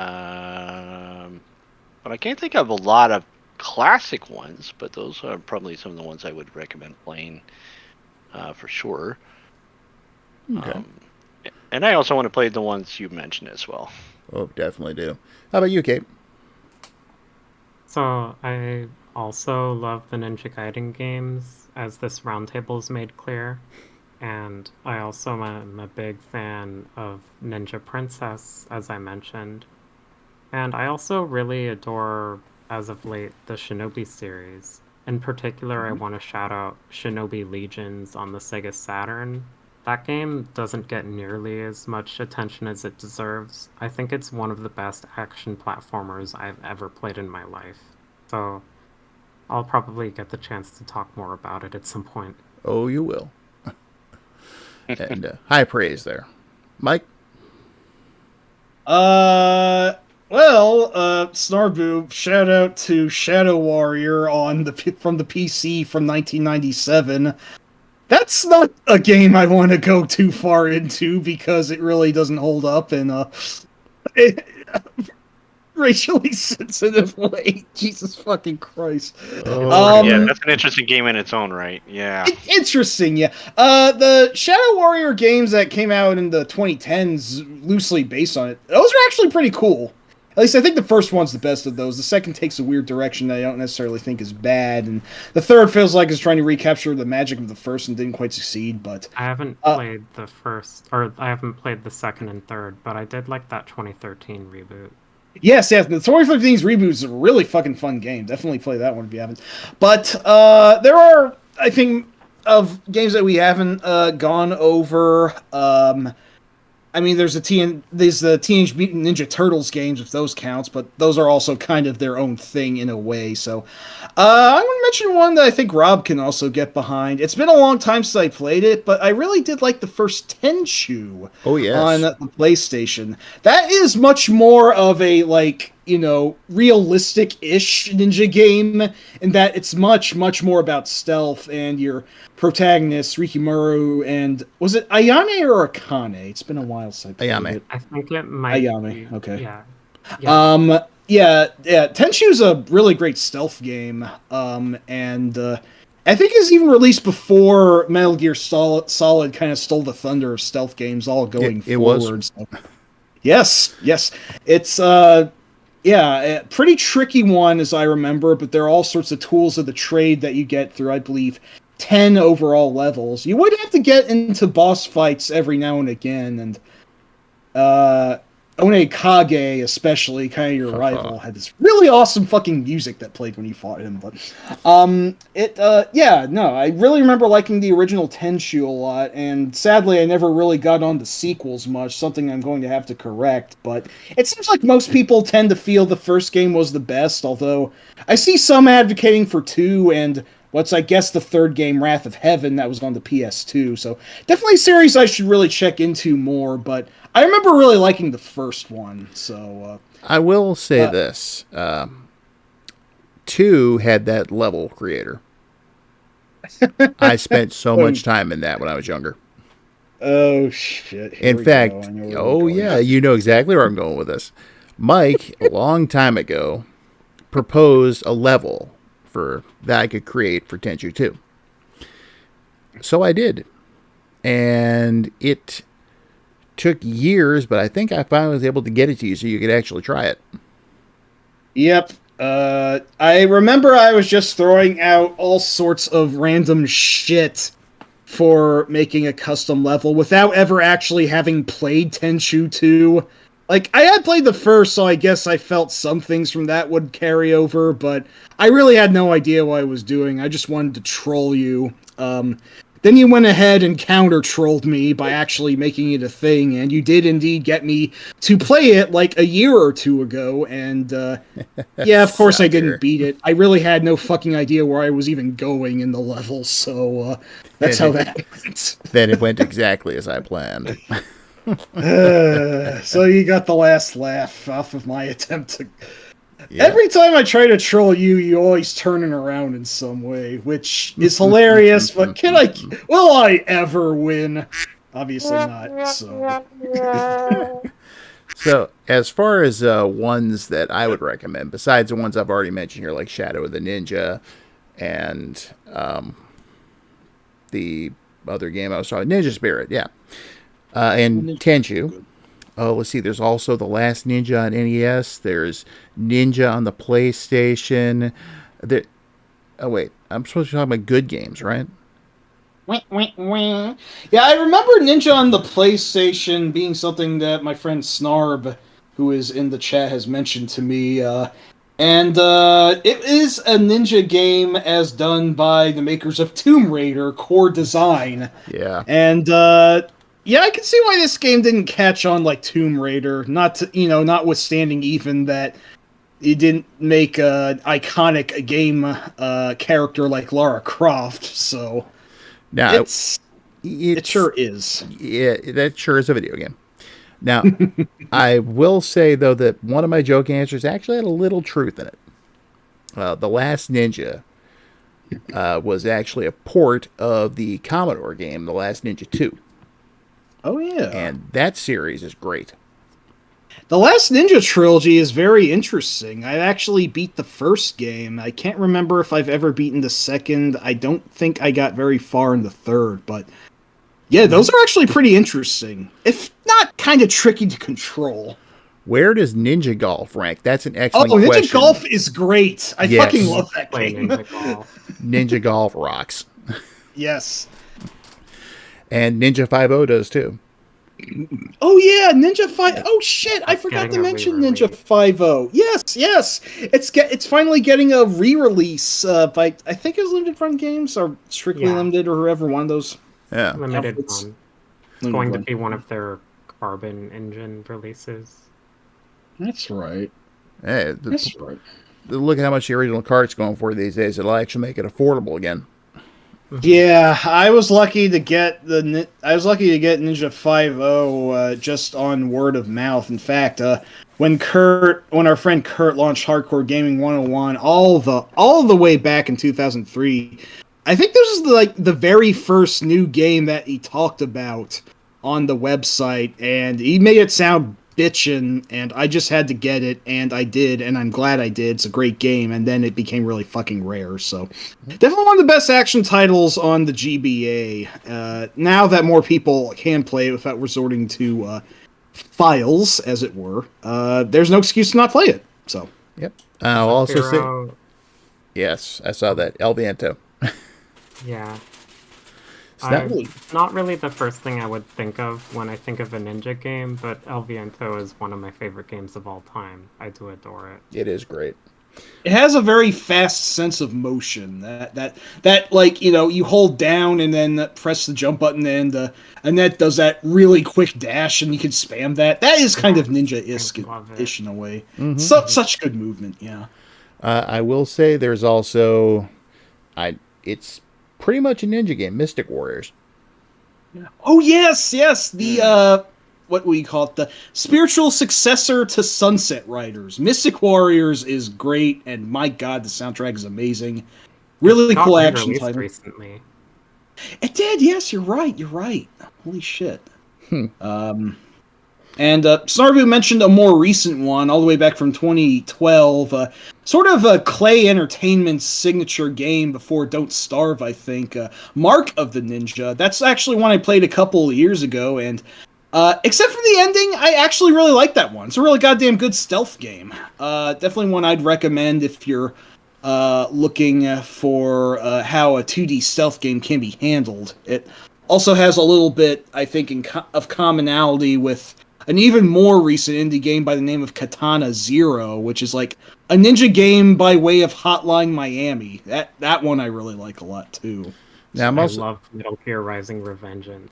Oh yeah, Revengeance is tops as well. It's a fucking bonkers gonzo and really fun ass game. I mean, it's by Platinum, so they know how to do action right, and it still has enough commonality to feel like a Metal Gear game, but also enough ridiculousness that's definitely Platinum's own contribution to the psychological profile.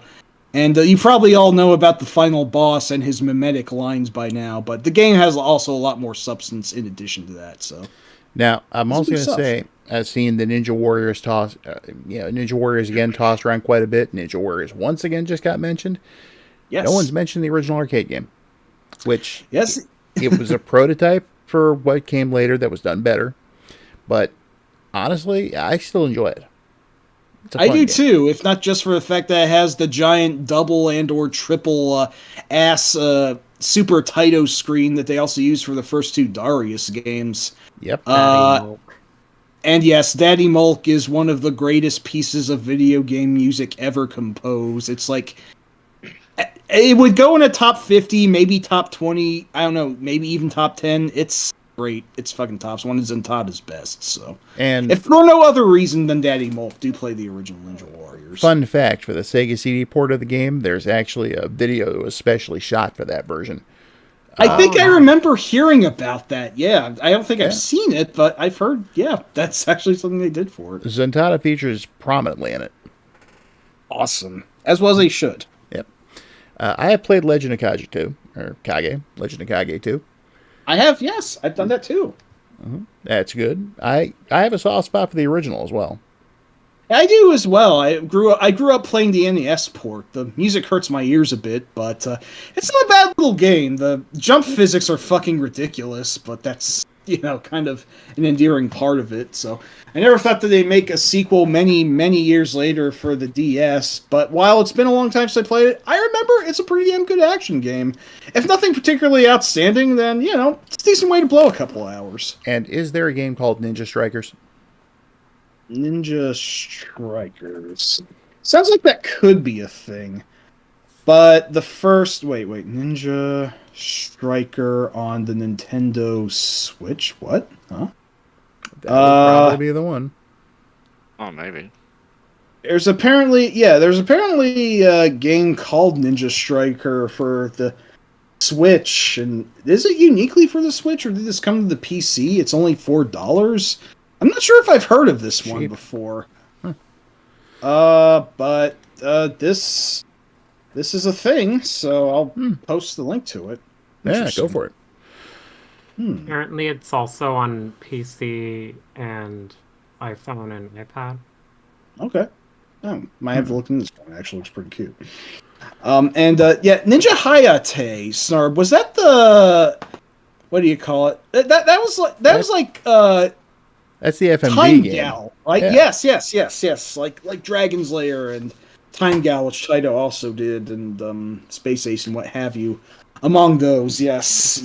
Funny you mentioned Time Gal, actually. I was playing the Sega CD port earlier today. Nice, Ah, very nice. But yeah, I think we've pretty much, without going into any real specifics about the Shinobi series, because that's going to be a whole other discussion, I think we've recommended a lot of good ninja games here today. And there's still more recommendations coming. Oh yes, Definitely. I've never heard of Mini Ninjas. I think that's actually by IO Interactive, the guy's best known for the Hitman series. I haven't played it. It looks like a cute enough game, but honestly, I don't know much about it. I just know that the outfits of one of the characters is an outfit that 47 can wear in the World of Assassination trilogy, so that's cool. And yes, Sharon, Legend of the Mystical Ninja, that could actually get its own roundtable. That series is so big. Yeah, the Goemon series, that would be a very nice one to hold, even if I admit I haven't played as many games in that series as I probably should have, but I'm familiar with the NES games, the SNES games, and the N64 titles, so maybe and hopefully that'll be enough. I played a little bit of one of the PlayStation ones once. I don't think I ever got around to that one. I've heard that it's not bad, but it's kind of like just sort of a retread of one of the Super Famicom games, for better or worse. Yeah, basically. But Oh well. as everyone knows, this has been all about Ninja Gaiden. Hey! and told you I was going to use that every chance I got. Yep. Yep. I mean, after just a quick script, if I may. After Ninja Gaiden Trilogy, the series effectively died for several years, except that Tomonobu Itagaki, when he made the game Dead or Alive, Tecmo decided to cash in on the 3D fighting craze that Virtua Fighter and Tekken were bringing to prominence, and Ryu had actually become one of the playable characters in Dead or Alive and would remain a staple of the series as well, also getting a badass redesign, which would actually become the impetus for a full-on Ninja Gaiden game actually appearing on the Xbox in 2004, essentially being the Tecmo's take on Devil May Cry, a very highly stylized, really intense action game. Lots of dodges, lots of, attack like this or you die. It's a very tough game in its own right also, and you get several weapons in addition to the Dragon Sword, but it was considered a really damn good game for its time, and it got an even better re-release called Ninja Gaiden Black, which revises and adds a hell of a lot of shit to it, and it is a really fantastic title as well. And then what? Just to say, it's funny the way you describe what happened with Ryu, how its trajectory from him going to a fighting game to getting an all new series, in a way, is kind of like my personal favorite video game ninja of all time. We've mentioned once or twice in the stream. Strider Hiryu. Hey, you're right. Marvel vs. Capcom generated interest in him. And as a result, we got Strider 2 and eventually Strider 2014. Very nice. Yeah, you know what? That I can definitely see the comparison there. And yeah, it's the trajectory isn't too dissimilar. Although Ryu got that respect even quicker, whereas poor Hiryu didn't really get a reprise until the 2010s. He was in cryogenic stasis throughout the 2000s, but he was mired in legal issues, I think, with Motomi Kaku. Yeah, that's unfortunate. But so there's now a second Ninja Gaiden trilogy of the Team Ninja action games, and the first one's really damn good. Second one's good, even though I think that the enhanced port Ninja Gaiden Black is the first one's the best of that. Ninja Gaiden 3 was unfortunately a major step back from what I hear. I never actually got around to 3. I played the first 2, but not 3, and it apparently got a less sucky version re-release, but still wasn't up to the level of the first 2. And then there's this title by the name of Yaiba, Yaiba Ninja Gaiden Z, which I hear is one of the worst games ever made. Oh, boy. That basically killed off any interest in Ninja Gaiden for a long time. Recently, a couple of years ago, there was a master collection compiling the 3 Team Ninja titles, although they're not the definitive ports of the originals. There are these ones called the Ninja Gaiden Sigma that apparently aren't as good as the ones. They're handled by another team besides Team Ninja, and I hear it was a little bit of a not an excellent comeback, but maybe not nearly as bad a drop-off as Ninja Gaiden Trilogy was to the original, but I just wanted to touch upon that. At this point, I guess Ryu at least has the Dead or Alive games, if nothing else, but now Dead or Alive is also kind of... I'll shut up now. Fine. We weren't here to talk about those. Note the title of this roundtable, the classic Ninja Gaiden games. Bringing this next-gen stuff into it. Jeez, Mike. Well, at least I feel the Team Ninja Gaiden games were at least reasonably in line with what the original games were about, much unlike Lords of Shadow was to Castlevania, so I felt they were decent enough to touch upon in this case. We don't talk about Lords of Shadow. Oh no. Or Bruno, apparently. That's a whole different combo in its own. But anyway, let's say, since Mike, you've already given us a pretty good amount of closing thoughts, how about you, Jay? I don't even know how to follow up on that. I'm sorry. That's not good. Good job, Mike. Yep, good me. if you haven't played the original Ninja Gaiden trilogy, definitely give it a shot. There is some other games out there like the one for the Game Boy is really good. Give that a shot. Mhm. Check out the other ones that we did mention that weren't as good. They have some interesting charm to it. And if you're into the 3D craze, check out the ones that Mike mentioned. They are actually really good too. Yeah. Mm-hmm. It might give you an interest in playing the original, and that's what I say to that. And Kate, any closing thoughts? I am happy that we finally had a successful Ninja Gaiden roundtable. You're So right. am I. The third time's the charm. Holy shit. I think that one drop off at the beginning was just kind of a reminder. I was gonna say, yeah, no, that totally happened, but we haven't had any fuck ups since then. We did it! Holy shit! Hooray. Yeah. And just in closing, just remember, the proper way to pronounce it is Ninja Gaiden. Hey! make sure you add the "hi" Gaiden. Yeah. at the end. That's what the Oh, dude yeah, from the yeah. Wizard said. Yeah, if anyone's still calling it Ninja Gaiden, you have legal permission to smack them upside the head, so. Yeah. I reserve that for people who call the NES the NES. Jesus Christ. Or the Super NES the SNES. Prime said even the round table had high difficulty. You know? Yeah. Appropriate. Yes. Very You're appropriate. I like that. And no, Snarb, we will never talk about Lords of Shadow. Not on these roundtables. I tell you what, not gonna happen. I'll talk about Booger Man first, and you know where I stand on that. You fool! Betty's gonna capitalize on this, you know. Well, I was going to say Mazin too, but Oh yeah. And yes. If Mazin's still listening in, I'm pretty sure he just heard that and his ears just perked right up. Booger Man's just one game. He can't have an entire round table. You have to go with something else. Oh, Snarb can host it if he wants. Yes. there. Anyway, so a little bit of future plans here. Wait, did Kate want to give any final thoughts? Kate I said, did. yeah, He already did. Oh, said jeez. she was happy we finally had a successful roundtable. Yeah, I'm sorry. Oh, geez, my brain's destabilizing. I'll shut up forever now. Go ahead. All right. So, for those who are still curious about my books, which I know, delay after delay after delay, the publisher has everything now. So, at this point, it's on them. And so, news should be forthcoming hopefully very soon.